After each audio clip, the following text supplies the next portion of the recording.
ಮಾತುಕತೆ ಪಂಚಾಯತ್ ಸಾರಥಿಗಳ ಜೊತೆ ವಿಶೇಷ ಕಾರ್ಯಕ್ರಮಕ್ಕೆ ಸ್ವಾಗತ. ನಾನು ಉಮೇಶ್ ಮಿತಡ್ಕ. ದೇಶವೊಂದು ಅಭಿವೃದ್ಧಿ ಆಗಬೇಕಾದ್ರೆ ಗ್ರಾಮ ಒಂದು ಅಭಿವೃದ್ಧಿ ಆಗಬೇಕೆನ್ನುವಂಥದ್ದೊಂದು ಮಾತು. ಗ್ರಾಮ ಅಭಿವೃದ್ಧಿ ಆದ್ರೆ ದೇಶ ತನ್ನಿಂದ ತಾನೇ ಅಭಿವೃದ್ಧಿ ಆಗ್ತದೆ ಅನ್ನೋದು. ಈ ನಿಟ್ಟಿನಲ್ಲಿ ಸುದ್ದಿ ವಿಶೇಷ ಕಾರ್ಯಕ್ರಮವನ್ನು ಆಯೋಜಿಸ್ತಾ ಇದೆ. ಪಂಚಾಯತ್ ಅಧ್ಯಕ್ಷರು, ಉಪಾಧ್ಯಕ್ಷರು ಹಾಗೂ ಅಧಿಕಾರಿಗಳ ಜೊತೆಗೆ ಮಾತುಕತೆ ನಡೆಸುವಂತಹ ನೇರ ಫೋನ್ ಇನ್ ಕಾರ್ಯಕ್ರಮ, ಸಂವಾದ ಕಾರ್ಯಕ್ರಮ. ಇದು ವಿಶೇಷ ಸರಣಿ ಕಾರ್ಯಕ್ರಮ ಕೂಡ. ಇದು ಪುತ್ತೂರು ತಾಲೂಕಿನ ಎಲ್ಲ ಪಂಚಾಯತ್ಗಳ ಅಧ್ಯಕ್ಷ ಉಪಾಧ್ಯಕ್ಷರುಗಳನ್ನು ನಮ್ಮ ವೀಕ್ಷಕರ ಮುಂದೆ ಮತ್ತು ಜನರ ಮುಂದೆ ತರುವಂತಹ ಮತ್ತು ಅವರ ಜೊತೆಗೆ ಸಂವಾದ ನಡೆಸುವಂತಹ ವಿಶೇಷ ಕಾರ್ಯಕ್ರಮ ಇವತ್ತಿನ ದಿವಸ ಆರಂಭಿಸ್ತಾ ಇದ್ದೇವೆ. ಇವತ್ತು ಆರಂಭದ ದಿನ ನಾವು ಚಾಲನೆ ನೀಡ್ತಾ ಇರುವಂತದ್ದು ಪುತ್ತೂರು ವಿಧಾನಸಭಾ ಕ್ಷೇತ್ರದ ಶಾಸಕರಾಗಿರುವ ಅಶೋಕ್ ಕುಮಾರ್ ರೈ ಕೋಡಿಂಬಾಡಿ ಇವರ ತವರು ಗ್ರಾಮ ಕೋಡಿಂಬಾಡಿ ಗ್ರಾಮ. ಕೋಡಿಂಬಾಡಿ ಗ್ರಾಮ ಪಂಚಾಯತ್ ಇವತ್ತು ನಾವು ಆರಿಸಿಕೊಂಡಿದ್ದೇವೆ ಮೊದಲ ಕಾರ್ಯಕ್ರಮಕ್ಕೆ. ವಿಶೇಷವಾಗಿ ಜನರಿಗೆ ಸಿಗಬೇಕಾದಂತಹ ಸವಲತ್ತುಗಳಾಗಿರ್ಬೋದು, ಸೌಲಭ್ಯಗಳಾಗಿರ್ಬೋದು, ಮತ್ತೆ ಏನು ಸಮಸ್ಯೆಗಳಿವೆ, ತಳಮಟ್ಟದಲ್ಲಿರುವಂತಹ ಸಮಸ್ಯೆಗಳನ್ನು ಜನಪ್ರತಿನಿಧಿಗಳಾದವರು ಯಾವ ರೀತಿಯಾಗಿ ಇದನ್ನು ಪರಿಹರಿಸಬೇಕು ಮತ್ತು ಜನರು ಹಾಗೂ ಜನಪ್ರತಿನಿಧಿಗಳ ಜೊತೆಗೆ ನೇರವಾದಂತಹ ಒಂದು ಸಂಪರ್ಕ, ವ್ಯವಸ್ಥಿತವಾದಂತಹ ಸಂಪರ್ಕ ಇರಬೇಕು ಎನ್ನುವಂತಹ ನಿಟ್ಟಿನಲ್ಲಿ ಸುದ್ದಿ ಈ ವಿಶೇಷ ಕಾರ್ಯಕ್ರಮವನ್ನು ಆಯೋಜಿಸ್ತಾ ಇದೆ. ಮತ್ತೊಮ್ಮೆ ತಮಗೆಲ್ಲರೂ ಕೂಡ ಸ್ವಾಗತವನ್ನು ಬಯಸಿದ ಕೋಡಿಂಬಾಡಿ ಗ್ರಾಮ ಪಂಚಾಯತ್ನಲ್ಲಿ ಇವತ್ತು ನಮಗೆ ವಿಶೇಷವಾಗಿ ಇರುವರು ನಮ್ಮ ಜೊತೆಗೆ ಉಪಸ್ಥಿತರಿದ್ದಾರೆ. ಪಂಚಾಯತ್ನ ಅಧ್ಯಕ್ಷರು ಆಗಿರುವಂತಹ ಶ್ರೀಮತಿ ಮಲ್ಲಿಕಾ ಅಶೋಕ್ ಪೂಜಾರಿ ಅವರು, ಅದೇ ರೀತಿ ಉಪಾಧ್ಯಕ್ಷರಾಗಿರುವಂತಹ ಶ್ರೀಯುತ ಜಯಪ್ರಕಾಶ್ ಬದಿನಾರ್ ಅವರು. ಅವರನ್ನು ಮೊದಲಾಗಿ ಕಾರ್ಯಕ್ರಮಕ್ಕೆ ಸ್ವಾಗತಿಸೋಣ. ಕಾರ್ಯಕ್ರಮಕ್ಕೆ ಸ್ವಾಗತ ನಮಗೆ. ಮಲ್ಲಿಕಾ ಅಶೋಕ್ ಪೂಜಾರಿ ಅವರು ಕೋಡಿಂಬಾಡಿ ಪಂಚಾಯತ್ನ ಪ್ರಥಮ ಪ್ರಜೆ. ಇವರು ಅನೇಕ ಸಂಘ ಸಂಸ್ಥೆಗಳ ಮುಖಾಂತರವಾಗಿ ಕೂಡ ಸಾಮಾಜಿಕ ಕಾರ್ಯಚಟುವಟಿಕೆಗಳಲ್ಲಿ ತೊಡಗಿಸಿಕೊಂಡು ಇವತ್ತು ಪಂಚಾಯತ್ನ ಪ್ರಥಮ ಪ್ರಜೆಯಾಗಿ, ಗ್ರಾಮದ ಪ್ರಥಮ ಪ್ರಜೆಯಾಗಿ ಪಂಚಾಯತ್ನ ಅಧ್ಯಕ್ಷರಾಗಿ ಆಯ್ಕೆಗೊಂಡಿದ್ದಾರೆ. ಇವರು ಬಿಲ್ಲವ ಮಹಿಳಾ ಸಂಘದ ಗ್ರಾಮ ಘಟಕದ ಕಾರ್ಯದರ್ಶಿಯಾಗಿ ಕೂಡ ಇವರು ಕಾರ್ಯವನ್ನು ನಿರ್ವಹಿಸಿರುವಂತದ್ದು. ಇದೀಗ ಪಂಚಾಯತ್ನ ಒಂದು ಚುಕ್ಕಾಣಿಯನ್ನು ಹಿಡಿದಿದ್ದಾರೆ. ಇವರ ಚುಕ್ಕಾಣಿಯ ಮುಖಾಂತರ ಮುಂದಿನ 2.5 ವರ್ಷಗಳ ಅವಧಿಗೆ ಕೋಡಿಂಬಾಡಿ ಗ್ರಾಮ ಪಂಚಾಯತ್ನ ಸರ್ವತೋಮುಖ ಅಭಿವೃದ್ಧಿಗೆ ಇವರು ಶ್ರಮವನ್ನು ವಹಿಸಲಿಕ್ಕೆ ಇರುವವರು. ಇನ್ನೋರವರು ಜಯಪ್ರಕಾಶ್ ಬದಿನಾರ್ ಅವರು. ನಮಗೆಲ್ಲರಿಗೂ ಗೊತ್ತಿದೆ ಇವರ ಪರಿಚಯವನ್ನು ಪ್ರತ್ಯೇಕವಾಗಿ ಮಾಡಬೇಕಾಗಿಲ್ಲ. ಅನೇಕ ಸಂಘ ಸಂಸ್ಥೆಗಳ ಮುಖಾಂತರವಾಗಿ ಇವತ್ತು ಪುತ್ತೂರು ತಾಲೂಕಿನಲ್ಲಿ ಗುರುತಿಸಿಕೊಂಡಿರುವವರು. ಇವರು ತಾಲೂಕು ಇಂಟೆಕ್ನ ಅಧ್ಯಕ್ಷರು ಕೂಡ ಆಗಿದ್ದಾರೆ. ಅದರ ಜೊತೆಗೆ ಫ್ರೆಂಡ್ಸ್ ಕ್ಲಬ್ ಸೇಡಿಯಪ್ಪು ಇದರ ಗೌರವಾಧ್ಯಕ್ಷರಾಗಿ ಕೂಡ ಕಾರ್ಯನಿರ್ವಹಿಸ್ತಾ ಇದ್ದಾರೆ. ಬಿಲ್ಲವ ಸಂಘ ಕೋಡಿಂಬಾಡಿ ಗ್ರಾಮ ಸಮಿತಿಯ ಅಧ್ಯಕ್ಷರು ಕೂಡ ಆಗಿದ್ದಾರೆ. ಇವರು ಹೊಸಬ್ರಲ್ಲ, ಪಂಚಾಯತ್ಗೆ ಹೊಸಬ್ರಲ್ಲ. ಅನೇಕ ಬಾರಿ ಸ್ಪರ್ಧೆಯನ್ನು ಮಾಡಿ ಸೋಲು ಗೆಲುವನ್ನು ನಡೆಸಿಕೊಂಡು ಇದೀಗ ಪಂಚಾಯತ್ನ ಉಪಾಧ್ಯಕ್ಷ ಸ್ಥಾನವನ್ನು ಕೂಡ ಅಲಂಕರಿಸಿದ್ದಾರೆ. ಆ ಮೂಲಕವಾಗಿ ಆಡಳಿತವನ್ನು ಕೂಡ ಮಾಡುವಂತಹ ಒಂದು ಹಂತಕ್ಕೆ ಜಯಪ್ರಕಾಶ್ ಬದಿನಾರ್ ಅವರು ಬಂದಿದ್ದಾರೆ. ಬಹುತೇಕ 4 ಅವಧಿಗಳ ಅವರ ಒಂದು ಸ್ಪರ್ಧೆ ಇದೆ. ಹಾಗಾಗಿ ಅನೇಕ ಅನುಭವ, ಪಂಚಾಯತ್ ವ್ಯವಸ್ಥೆಯಲ್ಲಿ ಅನುಭವವನ್ನು ಕೂಡ ಪಡ್ಕೊಂಡಿರುವವರು. ಹಾಗೆ ಅಲ್ಲದೆ ಕೋಡಿಂಬಾಡಿ, ಬೆಳ್ಳಿಪಾಡಿ ಆಗಿರ್ಬೋದು, ಇಲ್ಲಿ ಅನೇಕ ಸಮಸ್ಯೆಗಳು ಬಂದಾಗ, ಸಾರ್ವಜನಿಕರಿಗೆ ಸಮಸ್ಯೆಗಳು ಬಂದಾಗ ಅದಕ್ಕೊಂದು ಹೋರಾಟ ಸಮಿತಿಗಳನ್ನು ಮಾಡಿಕೊಂಡು ಆ ಮೂಲಕವಾಗಿ ಸರ್ಕಾರದ ಗಮನ ಸೆಳೆಯುವಂತಹ ಕಾರ್ಯವನ್ನು ಕೂಡ ಜಯಪ್ರಕಾಶ್ ಮಾಡಿರುವಂತದ್ದು ನಮಗೆಲ್ಲ ತಿಳಿದಿರುವಂತಹ ವಿಚಾರ. ಅವರನ್ನು ಕೂಡ ಕಾರ್ಯಕ್ರಮಕ್ಕೆ ವಿಶೇಷವಾಗಿ ಸ್ವಾಗತಿಸ್ತಾ ಇದ್ದೇನೆ. ಕಾರ್ಯಕ್ರಮವನ್ನು ನಾವು ಆರಂಭಿಸುವ ಮೊದಲು ಕೋಡಿಂಬಾಡಿ ಗ್ರಾಮ ಪಂಚಾಯತ್ ಇಲ್ಲಿನ ಒಂದು ಸಂಕ್ಷಿಪ್ತವಾದಂತಹ ಪರಿಚಯವನ್ನು ನಾವು ಕೊಡ್ಲಿಕ್ಕಿದೆ. ಕೋಡಿಂಬಾಡಿ ಗ್ರಾಮ ಪಂಚಾಯತಿ ಇದು 2 ಗ್ರಾಮಗಳನ್ನು ಒಳಗೊಂಡಿರುವಂತಹ ಪಂಚಾಯತ್. ಬೆಳ್ಳಿಪಾಡಿ ಮತ್ತು ಕೋಡಿಂಬಾಡಿ 2 ಗ್ರಾಮಗಳಿವೆ. ಇಲ್ಲಿನ ಜನಸಂಖ್ಯೆ ನೋಡೋದಾದ್ರೆ ಕೋಡಿಂಬಾಡಿಯಲ್ಲಿ 2356 ಜನಸಂಖ್ಯೆ ಇದೆ. ಬೆಳ್ಳಿಪಾಡಿಯಲ್ಲಿ 2172 ಜನಸಂಖ್ಯೆ ಇದೆ. ಒಟ್ಟು 4528 ಜನಸಂಖ್ಯೆ ಹೊಂದಿರುವಂತಹ ಪಂಚಾಯತ್ ಕೋಡಿಂಬಾಡಿ ಗ್ರಾಮ ಪಂಚಾಯತ್. ಇಲ್ಲಿ ಮುಖ್ಯವಾಗಿ ಮತದಾರರು ನೋಡೋದಾದ್ರೆ ಕೋಡಿಂಬಾಡಿ 1ನೇ ವಾರ್ಡ್ನಲ್ಲಿ 760 ಮತದಾರರಿದ್ದಾರೆ. 2ನೇ ವಾರ್ಡ್ನಲ್ಲಿ 1300 ಮತದಾರರಿದ್ದಾರೆ. ಒಟ್ಟು ಪಂಚಾಯತ್ ಗ್ರಾಮದಲ್ಲಿ ಕೋಡಿಂಬಾಡಿಯಲ್ಲಿ 2060 ಮತದಾರರಿದ್ದಾರೆ.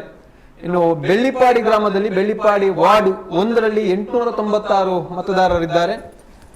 ಬೆಳ್ಳಿಪಾಡಿ 2ನೇ ವಾರ್ಡ್ನಲ್ಲಿ 794 ಮತದಾರರಿದ್ದಾರೆ. ಒಟ್ಟು 1690 ಮತದಾರರು ಬೆಳ್ಳಿಪಾಡಿ ಗ್ರಾಮದಲ್ಲಿದ್ದಾರೆ. ಇನ್ನು ಜನಪ್ರತಿನಿಧಿಗಳು ನೋಡೋದಾದ್ರೆ ಕೋಡಿಂಬಾಡಿ ಗ್ರಾಮದಲ್ಲಿ ಅನೇಕ ಜನಪ್ರತಿನಿಧಿಗಳು ನಮಗೆ ಸಿಗ್ತಾರೆ. ಇವತ್ತು ಶಾಸಕರು ತವರು ಕ್ಷೇತ್ರ ಅದು. ಅಲ್ಲದೆ ಅದರ ಜೊತೆಗೆ ಇವತ್ತು ಗ್ರಾಪಂ ಅಧ್ಯಕ್ಷರಾಗಿ ಮಲ್ಲಿಕಾ ಅವರಿದ್ದಾರೆ, ಉಪಾಧ್ಯಕ್ಷರಾಗಿ ಜಯಪ್ರಕಾಶ್ ಬದಿನಾರ್ ಅವರಿದ್ದಾರೆ. ಇವರು ಸೇರಿದಂತೆ ಒಟ್ಟು 11 ಮಂದಿ ಗ್ರಾಮ ಪಂಚಾಯತ್ ಸದಸ್ಯರಿದ್ದಾರೆ. ಇನ್ನು ಮುಖ್ಯವಾಗಿ ಗತ ಸಾಲಿನಲ್ಲಿ ನೋಡುವುದಾದ್ರೆ ಕರ್ನಾಟಕ ರಾಜ್ಯದ ಮಾಜಿ ಸಚಿವರಾಗಿದ್ದಂತಹ ರಮನಾಥ್ ರೈ ಅವರು ಇವರು ಬೆಳ್ಳಿಪಾಡಿ ಗ್ರಾಮದ ಮನೆತನದವರು ಅಂತ ಹೇಳಿಕೊಳ್ಳಿಕ್ಕೂ ಇಲ್ಲಿ ಒಂದು ಮಾಹಿತಿ ನಮಗೆ ಇರುವಂತದ್ದು. ಅದರ ಜೊತೆಗೆ ಜಿಲ್ಲಾ ಪಂಚಾಯತ್ನ ಮಾಜಿ ಅಧ್ಯಕ್ಷರಾಗಿ ಕಾರ್ಯನಿರ್ವಹಿಸಿರುವಂತಹ ಕೆ ಬಾಲಕೃಷ್ಣ ಬೋರ್ಕರ್ ಅವರು, ಇವರು ಕೋಡಿಂಬಾಡಿ ಗ್ರಾಮದವರು. ಜಿಲ್ಲಾ ಪರಿಷತ್ನ ಅಧ್ಯಕ್ಷರಾಗಿ ಸೇವೆಯನ್ನು ಸಲ್ಲಿಸಿರತಕ್ಕಂತಹ ಬಿ ಸಂಕಪ್ರೈ ಅವರು ಬೆಳ್ಳಿಪಾಡಿ ಗ್ರಾಮದವರು. ಇನ್ನು ತಾಲೂಕು ಪಂಚಾಯತ್ನ ಮಾಜಿ ಅಧ್ಯಕ್ಷರು ಕೆ ಜಯಾನಂದ್ರವರು, ಇವರು ಕೋಡಿಂಬಾಡಿ ಗ್ರಾಮದವರು. ಇದು ಒಂದಷ್ಟು ಜನಪ್ರತಿನಿಧಿಗಳು ಈ ಗ್ರಾಮದಿಂದ ಯಾರೆಲ್ಲ ಮುಂಚೂಣಿಗೆ ಬಂದವರು ಅಂತ ನೋಡೋದಾದ್ರೆ, ಇನ್ನು ಕಲಾಕ್ಷೇತ್ರದಲ್ಲಿ ಕೂಡ ಹಾಗೆ ಚಿತ್ರನಟಿ ಅನುಷ್ಕಾ ಶೆಟ್ಟಿ ಇವರು ಬೆಳ್ಳಿಪಾಡಿಯ ಮನೆತನದವರು. ಇನ್ನು ಒಂದಷ್ಟು ಶಾಲೆಗಳ ಬಗ್ಗೆ ನಾವು ಮಾಹಿತಿ ನೋಡ್ತಾ ಹೋಗೋದಾದ್ರೆ, ಕೋಡಿಂಬಾಡಿಯಲ್ಲಿ ಹಿರಿಯ ಪ್ರಾಥಮಿಕ ಶಾಲೆ ಇದೆ, ಬೆಳ್ಳಿಪಾಡಿಯಲ್ಲಿ ಉನ್ನತೀಕರಿಸಿದ ಹಿರಿಯ ಪ್ರಾಥಮಿಕ ಶಾಲೆ ಇದೆ, ಹಾಗೆ ಶಾಂತಿನಗರದಲ್ಲಿ ಸರ್ಕಾರಿ ಪ್ರೌಢಶಾಲೆ ಇದೆ. ಒಟ್ಟು 3 ಶಾಲೆಗಳು 2 ಪಂಚಾಯತ್ ವ್ಯಾಪ್ತಿಯಲ್ಲಿ ಕಾರ್ಯನಿರ್ವಹಿಸ್ತಾ ಇದೆ. ಅಂಗನವಾಡಿ ಕೇಂದ್ರಗಳು ಕೋಡಿಂಬಾಡಿಯಲ್ಲಿ 4 ಅಂಗನವಾಡಿ ಕೇಂದ್ರಗಳು, ಬೆಳ್ಳಿಪಾಡಿಯಲ್ಲಿ 4 ಅಂಗನವಾಡಿ ಕೇಂದ್ರಗಳಿವೆ. ಆರೋಗ್ಯ ಉಪಕೇಂದ್ರದಲ್ಲಿ ನೋಡೋದಾದ್ರೆ ಕೋಡಿಂಬಾಡಿಯಲ್ಲಿ 1 ಇದೆ. ಪಶು ಚಿಕಿತ್ಸಾ ಕೇಂದ್ರವು ಕೂಡ ಕೋಡಿಂಬಾಡಿ ಇದೆ, ಇದು 2 ಗ್ರಾಮಗಳಿಗೂ ಸೇರಿದಂತೆ. ಪಡಿತರ ವಿತರಣಾ ಕೇಂದ್ರ, ನ್ಯಾಯಬೆಲೆ ಅಂಗಡಿ 2 ಗ್ರಾಮಗಳಿಗೆ ಸೇರಿದಂತೆ ಬನ್ನೂರು ರೈತರ ಸೇವಾ ಸಹಕಾರಿ ಸಂಘದ ಅಧೀನದಲ್ಲಿ ಕಾರ್ಯನಿರ್ವಹಿಸ್ತಾ ಇದೆ. ಇನ್ನು ಅಂಚೆ ಕಚೇರಿ 1 ಇದೆ, ಕಂದಾಯ ಲೆಕ್ಕಾಧಿಕಾರಿಯವರು 1 ಕಚೇರಿ ಇದೆ. ಇನ್ನು ಮುಖ್ಯವಾಗಿ ಧಾರ್ಮಿಕ ವಿಚಾರಕ್ಕೆ ಬಂದರೆ ಈ ಗ್ರಾಮದಲ್ಲಿ ದೇವಸ್ಥಾನಗಳು, ಕೋಡಿಂಬಾಡಿಯಲ್ಲಿ ಪ್ರಮುಖವಾದಂತಹ 2 ದೇವಸ್ಥಾನಗಳಿವೆ. ಒಂದು ಮಠಂತ ಬೆಟ್ಟು ಶ್ರೀ ಮಹಿಷಮರ್ದಿನಿ ದೇವಸ್ಥಾನ, ಇನ್ನೊಂದು ಮಠಂತ ಬೆಟ್ಟು ಶ್ರೀ ರಾಜರಾಜೇಶ್ವರಿ ದೇವಸ್ಥಾನ. ಬೆಳ್ಳಿಪಾಡಿಯಲ್ಲಿ 3 ದೇವಸ್ಥಾನಗಳಿವೆ. ಶ್ರೀ ಸುಬ್ರಹ್ಮಣ್ಯೇಶ್ವರ ದೇವಸ್ಥಾನ ಇದೆ, ಅದೇ ರೀತಿ ಸುಬ್ರಹ್ಮಣ್ಯೇಶ್ವರ ಭಜನಾ ಮಂದಿರ ಇದೆ, ಸಕಲೇಶ್ವರ ದೇವಸ್ಥಾನ ಬೆಳ್ಳಿಪಾಡಿ ಇದೆ, ಇನ್ನೊಂದು ಶ್ರೀ ವನಶಾಸ್ತ್ರ ದೇವಸ್ಥಾನ ಮಳುವೇಲು ಜತ್ತಿಬೆಟ್ಟು ಇಲ್ಲಿ ದೇವಸ್ಥಾನ ಇದೆ. ಅದೇ ರೀತಿ ಗ್ರಾಮ ದೇವಸ್ಥಾನಗಳು ಕೂಡ ಇದೆ, ಶ್ರೀ ಕಲ್ಕುಡ ದೇವಸ್ಥಾನ ಇದೆ, ಪಂಜುರ್ಲಿ ದೇವಸ್ಥಾನ ಇದೆ, ಹಾಗೆ ವ್ಯಾಘ್ರಚಾಮುಂಡಿ ದೇವಸ್ಥಾನ ಕೂಟೇಲು, ಇದೆಲ್ಲ ಗ್ರಾಮ ದೇವಸ್ಥಾನಗಳಾಗಿವೆ. ಇನ್ನುಳಿದಂತೆ ಬೆಳ್ಳಿಪಾಡಿಯಲ್ಲಿ ಒಂದು ಮಸೀದಿ, ಮುಸಲ್ಮಾನ ಧಾರ್ಮಿಕ ಕೇಂದ್ರವು ಕೂಡ ಇದೆ. ಇನ್ನು ಹಣಕಾಸಿನ ವ್ಯವಹಾರಕ್ಕೆ ಸಂಬಂಧಿಸಿದಂತೆ ಯಾವುದೇ ರೀತಿಯಾದಂತಹ ರಾಷ್ಟ್ರೀಕೃತ ಬ್ಯಾಂಕುಗಳು ಈ 2 ಗ್ರಾಮದಲ್ಲಿಯೂ ಕೂಡ ಇಲ್ಲ. ಸಹಕಾರಿ ಸಂಘವನ್ನು ನೋಡಿದಾದ್ರೂ ಕೂಡ ಈ 2 ಗ್ರಾಮ ವ್ಯಾಪ್ತಿಯಲ್ಲಿ ತನ್ನದೇ ಆದಂತಹ ಸಹಕಾರಿ ಸಂಘಗಳು ಇಲ್ಲ. ಬನ್ನೂರು ರೈತರ ಸೇವಾ ಸಹಕಾರಿ ಸಂಘದ ಶಾಖೆ ಕೋಡಿಂಬಾಡಿಯಲ್ಲಿ ಕಾರ್ಯನಿರ್ವಹಿಸ್ತಾ ಇದೆ. ಹಾಗೆ ಇನ್ನು ಹಾಲು ಉತ್ಪಾದಕರ ಒಂದು ಸೊಸೈಟಿ ನೋಡಿದಾದ್ರೆ ಕೋಡಿಂಬಾಡಿಯಲ್ಲಿ 1 ಇದೆ, ಬೆಳ್ಳಿಪಾಡಿಯಲ್ಲಿ 2 ಸೊಸೈಟಿಗಳಿವೆ. ಹಾಗೆ ಸಂಜೀವಿನಿ ಒಕ್ಕೂಟ 1 ಇದೆ. ತ್ಯಾಜ್ಯ ವಿಲೇವಾರಿ ಘಟಕ ಕೋಡಿಂಬಾಡಿಯಲ್ಲಿ ನಿರ್ಮಾಣ ಹಂತದಲ್ಲಿದೆ. ಒಂದಷ್ಟು ಸಂಘ ಸಂಸ್ಥೆಗಳ ಬಗ್ಗೆ ನೋಡುವುದಾದ್ರೆ ಯುವಕ ಮಂಡಲಗಳು, ಕೋಡಿಂಬಾಡಿಯಲ್ಲಿ ಒಂದು ಯುವ ಶಕ್ತಿ ಗೆಳೆಯರ ಬಳಗ ಇದೆ, ಶಾಂತಿನಗರದಲ್ಲಿ ತ್ರಿವೇಣಿ ಯುವಕ ಮಂಡಲ ಅಂತ ಇದೆ, ಮತ್ತೆ ವನಿತಾ ಸಮಾಜ ಅಂತ ಇದೆ. ಇದು ಒಂದಷ್ಟು ಮಾಹಿತಿಗಳು. ಇನ್ನು ಪಂಚಾಯತ್ನ ನೋಡೋದಾದ್ರೆ ಮಾಹಿತಿಯಲ್ಲಿ ಸಿಬ್ಬಂದಿ ವರ್ಗಗಳು PDO ಒಬ್ಬರು ಇದ್ದಾರೆ, ಆದ್ರೆ ಇದು ನಿಯೋಜನೆಯಲ್ಲಿದ್ದಾರೆ. ಉಪ್ಪಿನಂಗಡಿಯ PDO ಅವರು ನಿಯೋಜನೆಯಲ್ಲಿ ಕೋಡಿಂಬಾಡಿಯಲ್ಲಿ ವಾರದ 3 ದಿವಸ ಕಾರ್ಯನಿರ್ವಹಿಸ್ತಾ ಇದ್ದಾರೆ. ಅದರ ಜೊತೆಗೆ ಕಾರ್ಯದರ್ಶಿ ಅವರೊಬ್ಬರು ಇದ್ದಾರೆ, ಸಿಬ್ಬಂದಿಗಳು 4 ಮಂದಿ ಇದ್ದಾರೆ. ಡಿಜಿಟಲ್ ಗ್ರಂಥಾಲಯ ವ್ಯವಸ್ಥೆ ಇದೆ. ಇನ್ನು ಸ್ಮಶಾನಕ್ಕೆ ಮೀಸಲಿಸಿದಂತ 4 ಪ್ರದೇಶಗಳು ಕೋಡಿಂಬಾಡಿ ಮತ್ತು ಬೆಳ್ಳಿಪಾಡಿ 2 ಗ್ರಾಮದಲ್ಲಿ ಇದೆ. ಇದು ಒಂದಷ್ಟು ಸಂಕ್ಷಿಪ್ತವಾದಂತಹ ಪರಿಚಯವನ್ನು ನಾವು ನೀಡ್ತಾ ಇರುವಂತದ್ದು. ಇನ್ನು ಮುಂದಕ್ಕೆ ನಾವು ಅಧ್ಯಕ್ಷರು ಹಾಗೂ ಉಪಾಧ್ಯಕ್ಷರ ಜೊತೆ ಮಾತುಕತೆ ನಡೆಸ್ತಾ ಹೋದಾಗೆ ಇಲ್ಲಿನ ಎಲ್ಲ ಮಾಹಿತಿಗಳು ಕೂಡ ನಮಗೆ ಲಭ್ಯವಾಗ್ತವೆ. ಬನ್ನಿ ಕಾರ್ಯಕ್ರಮವನ್ನು ಆರಂಭಿಸೋಣ. ಪಂಚಾಯತ್ನ ಕಾರ್ಯವೈಖರಿ ಏನಿದೆ, ಪಂಚಾಯತ್ನ ಕಾರ್ಯ ಸಾಧನೆಗಳೇನಿವೆ, ಮುಂದಿನ ಯೋಜನೆಗಳೇನಿವೆ 2 ವರ್ಷಗಳ ಅವಧಿಯಲ್ಲಿ, ಎಲ್ಲವನ್ನು ಕೂಡ ಅಧ್ಯಕ್ಷರು ಹಾಗೂ ಉಪಾಧ್ಯಕ್ಷರ ಜೊತೆಗೆ ನಾವು ಮಾತನಾಡಲಿಕ್ಕಿದ್ದೇವೆ. ಅಧ್ಯಕ್ಷರೇ, ಮಲ್ಲಿಕಾ ಅವರೇ, ಪಂಚಾಯತ್ನ ಒಂದು ಚುಕ್ಕಾಣಿಯನ್ನು ಹಿಡಿದಿದ್ದೀರಾ. ತಮಗೆ ಅನುಭವ ಇಲ್ಲ, ಪಂಚಾಯತ್ನ ಸದಸ್ಯರಾಗಿ ಕೂಡ ಅನುಭವ ಇಲ್ಲ. ಇದು ಆರಂಭದ ಅವಧಿಯಲ್ಲಿ ನೀವು ಸದಸ್ಯರಾಗಿದ್ದೀರಿ. ಈ 2.5 ವರ್ಷಗಳ ಅವಧಿಯಲ್ಲಿ ಸದಸ್ಯರಾಗಿ ಕಾರ್ಯನಿರ್ವಹಿಸ್ತಿದ್ದೀರಿ. ಈ 2.5 ವರ್ಷಗಳ ಮುಂದಿನ 2.5 ವರ್ಷಗಳ ಅವಧಿಗೆ ಅಧ್ಯಕ್ಷರಾಗಿ ನೀವು ಆಯ್ಕೆಗೊಂಡಿದ್ದೀರಿ. ಏನು ನಿಮ್ಮ ಒಂದು ಫಸ್ಟ್ ರಿಯಾಕ್ಷನ್ ಕೊಡ್ಲಿಕ್ಕೆ ಏನು ಬಯಸ್ತೀರಿ? ನಮ್ಮ ಪಂಚಾಯತಿಗೆ ಒಳಪಟ್ಟಂತಹ ಎಲ್ಲ ಗ್ರಾಮದ ಮನೆಗಳಿಗಾಗಿರ್ಬೋದು, ಅವರಿಂದ ಬಂದ ಬೇಡಿಕೆಗಳನ್ನು ಅವರಿಗೆ ಸಮರ್ಪಕವಾಗಿ ಒದಗಿಸಿ ಕೊಡುವುದೇ ನನ್ನ ಮೊದಲನೇ ಬೇಡಿಕೆ. ಬಡವರು ಶ್ರೀಮಂತರು ಎನ್ನುವ ಭೇದ ಭಾವವಿಲ್ಲದೆ ಭ್ರಷ್ಟಾಚಾರ ರಹಿತವಾಗಿ ಈ 2.5 ವರ್ಷದಲ್ಲಿ ಸರಿಯಾದ ಒಂದು ಕಾರ್ಯವೈಖರಿಯನ್ನು ನಡೆಸಿಕೊಂಡು ಬರಬೇಕು ಅಂತ ನನ್ನೊಂದು ಅನಿಸಿಕೆ. ಜಯಪ್ರಕಾಶ್ ಅವರೇ, ಉಪಾಧ್ಯಕ್ಷರಾಗಿ ನೀವು ಕೂಡ ಒಂದು ಆಡಳಿತವನ್ನು ಹಿಡ್ಕೊಂಡಿದ್ದೀರಿ. ಯಾವ ರೀತಿಯಾಗಿ ಹಿಡ್ಕೊಂಡಿದ್ದೀರಿ ಮತ್ತು ನಿಮ್ಮ ಫಸ್ಟ್ ರಿಯಾಕ್ಷನ್ ಏನು? ಗ್ರಾಮ ಪಂಚಾಯತ್ ಕೋಡಿಂಬಾಡಿಯಲ್ಲಿ ಕಳೆದ 4 ಟರ್ಮಲ್ಲಿ ನಾನು ಒಂದು ಹೋರಾಟ ಅಂದರೆ ಕಂಟೆಸ್ಟ್ ಮಾಡ್ಕೊಂಡು ಬಂದಿದ್ದೆ. 2 ಸಲ ಸೋಲಾಗಿದೆ, 2 ಸಲ ಗೆಲುವಾಗಿದೆ. ಇದೀಗ ನಮಗೆ ಉಪಾಧ್ಯಕ್ಷ ಸ್ಥಾನ ಕೂಡ ನಮಗೆ ನಮ್ಮ ಶಾಸಕರು ಅಶೋಕ್ ರೈ ಅವರು ಶಾಸಕರಾಗುವಾಗ ನಮ್ಮದೇ ಒಂದು ಬೆಂಬಲಿತ ಪಂಚಾಯತ್ ಈಗ ಆಡಳಿತಕ್ಕೆ ಬಂದಿದೆ. ಓಕೆ. ಇದರಿಂದ ನಾವು ಗ್ರಾಮವನ್ನು ಒಂದು ಉತ್ತಮ ರೀತಿಯ ಒಂದು ಆಡಳಿತ ಮಾಡಬೇಕಂದ್ರೆ ನಮ್ಮೊಂದು ಕನಸು ಕೂಡ ಇದೆ. ಯಾಕೆಂದರೆ ಒಂದು ಕಡೆಯಲ್ಲಿ ಸರ್ಕಾರ, ಒಂದು ಕಡೆಯಲ್ಲಿ ಶಾಸಕರು, ಒಂದು ಕಡೆಯಲ್ಲಿ ಅದಕ್ಕೆ ಸಂಬಂಧಪಟ್ಟ ಪಂಚಾಯತ್ ಇದ್ದರೆ ಊರನ್ನು ಒಂದಷ್ಟು ಅಭಿವೃದ್ಧಿ ಮಾಡಬಾರ್ದು ಚಿಂತನೆ ನಾವು ಇದ್ದೇವೆ. ಈಗ ಒಂದು ಕಡೆ ಅಧ್ಯಕ್ಷರು ಹೇಳುದು ಭ್ರಷ್ಟಾಚಾರ ರಹಿತ ಆಡಳಿತ ಮಾಡಬೇಕು, ಅದನ್ನು ನಾವು ಖಂಡಿತವಾಗಿ ಮಾಡ್ತೇವೆ. ಅದು ಇದಕ್ಕೆ ಮೊದಲು ನೀವು ಸುದ್ದಿಯವರ ಕಾರ್ಯಕ್ರಮದಲ್ಲಿ ನಾವು ಅದನ್ನು ಹೇಳ್ಕೊಂಡೇ ಬಂದವರು. ಅದೇ ರೀತಿ ಜನಸಾಮಾನ್ಯರ ಸಮಸ್ಯೆಗಳು, ಈಗ ಅನೇಕ ಕಡೆ ನಾನು ಒಂದು 20 ವರ್ಷದಿಂದ ಇದ್ದ ದಾರಿ ಸಮಸ್ಯೆಗಳಿದೆ, ವ್ಯಾಜ್ಯ ಇದ್ದದ್ದನ್ನಿದೆ, ಅದನ್ನೆಲ್ಲ ಮಾತುಕತೆ ಮುಖಾಂತರ ಹೀಗೆಲ್ಲ ಮಾಡಿ ಅದನ್ನು ಮುಗಿಸುವಂಥದ್ದು, ಸರಿ ಮಾಡಿಕೊಡುವಂಥದ್ದು. ಕೆಲವು ಕಡೆ ಬೇರೆ ಬೇರೆ ರೀತಿಯ ಸಮಸ್ಯೆಗಳು, ಅದನ್ನೆಲ್ಲ ಪಂಚಾಯತಿಂದ ಆಗುವಂಥ ಸಮಸ್ಯೆ, ಅದನ್ನೆಲ್ಲ ನಾವೊಂದು ಮಾತುಕತೆ ಮೂಲಕ ಅವರನ್ನು ವಿಶ್ವಾಸಕ್ಕೆ ತಗೊಂಡು ಆಡಳಿತ ಮಾಡಬೇಕಂತ ನಮ್ಮೊಂದು ಆಲೋಚನೆ ಇದೆ. ಮತ್ತು ಸ್ವಚ್ಛತೆ ಪ್ರಮುಖವಾಗಿ ಎಲ್ಲ ಕಡೆಯಲ್ಲಿ ನಮಗೆ ಬರುವಂಥದ್ದು ಸ್ವಚ್ಛತೆಗೆ ಮೊದಲ ಆದ್ಯತೆ ಕೊಡಬೇಕಂದ್ರೆ ನನ್ನೊಂದು ಚಿಂತನೆ ಇದೆ. ಯಾಕೆಂದರೆ ಯಾವ ರೀತಿಯಲ್ಲಿ ಈಗ ಜನರಿಗೆ ಒಂದು ಅರಿವು ಮೂಡಿಸುವಂಥ ಕಾರ್ಯಕ್ರಮ ಕೂಡ ನಾವು ಮಾಡಬೇಕಾಗ್ತದೆ. ಅದಕ್ಕೆ ನಿಮ್ಮಂಥ ಮಾಧ್ಯಮದವರ ಸಹಕಾರವನ್ನೆಲ್ಲ ಪಡ್ಕೊಂಡು ಈಗಾಗಲೇ ಸರ್ಕಾರದಿಂದ ಒಂದು ಸುತ್ತೋಲೆ ಇದೆ ಸ್ವಚ್ಛತೆಗೆ ಬೇಕಾಗಿ ಈಗೆಲ್ಲ ಮಾಡಬೇಕಂತ. ಅದು ಖಾಲಿ ಸುತ್ತೋಲೆಗೆ ಸೀಮಿತವಾಗಬಾರ್ದು, ಅದು ನಮ್ಮ ಗ್ರಾಮ ಮಟ್ಟಕ್ಕೆ ಅದು ಹೋಗಿ ಅದು ಅಲ್ಲಿ ಪ್ರಾಕ್ಟಿಕಲ್ ಆಗಿ ಇರಬೇಕಂತ ನನ್ನ ಆಲೋಚನೆ ಇದೆ. ಒಂದಷ್ಟು ಯೋಜನೆಗಳನ್ನು, ಚಿಂತನೆಗಳನ್ನು ನಾವು ಇಟ್ಕೊಂಡಿದ್ದೀವಿ. ಅದರ ಬಗ್ಗೆ ಮುಂದಕ್ಕೆ ನಾವು ಮಾತನಾಡ್ತಾ ಹೋಗೋಣ. ನಾನು ಒಂದಷ್ಟು ಮಾತನಾಡೋದಾದ್ರೆ, ನಮ್ಮ ಜೊತೆಗೆ ಜನರು ಕೂಡ ನೇರ ಸಂಪರ್ಕಕ್ಕೆ ಬರಲಿಕ್ಕೆ ಇದ್ದಾರೆ. ಫೋನ್ ಕಾರ್ಯಕ್ರಮದಲ್ಲಿ ಸಾರ್ವಜನಿಕರು, ಕೋಡಿಂಬಾಡಿ ಗ್ರಾಮ ಆಗಿರ್ಬೋದು, ಬೆಳ್ಳಿಪಾಡಿ ಗ್ರಾಮದ ಸಾರ್ವಜನಿಕರು ಅಧ್ಯಕ್ಷರು, ಉಪಾಧ್ಯಕ್ಷರ ಜೊತೆ ಮಾತನಾಡಬಹುದು. ನಮ್ಮ ಇಲ್ಲಿ ಸ್ಕ್ರೀನ್ ನಲ್ಲಿ ನಿಮಗೆ 2 ಮೊಬೈಲ್ ಸಂಖ್ಯೆಗಳು ಬರ್ತಾ ಇದೆ, ಅದಕ್ಕೆ ಕರೆ ಮಾಡಿ ತಾವುಗಳು ಮಾತನಾಡಬಹುದು. ಒಂದಷ್ಟು ಹೊತ್ತು ನಾವು 10-15 ನಿಮಿಷಗಳಷ್ಟು ಕಾಲ ನಾವು ಒಂದಷ್ಟು ಪಂಚಾಯತ್ನ ಬಗ್ಗೆ, ಕಾರ್ಯವೈಖರಿಗಳ ಬಗ್ಗೆ ಮಾತನಾಡಲಿಕ್ಕಿದ್ದೇವೆ. ಅದರ ನಂತರ ಸಾರ್ವಜನಿಕರು ಕರೆಯನ್ನು ಕೂಡ ಮಾಡಬಹುದಾಗಿದೆ.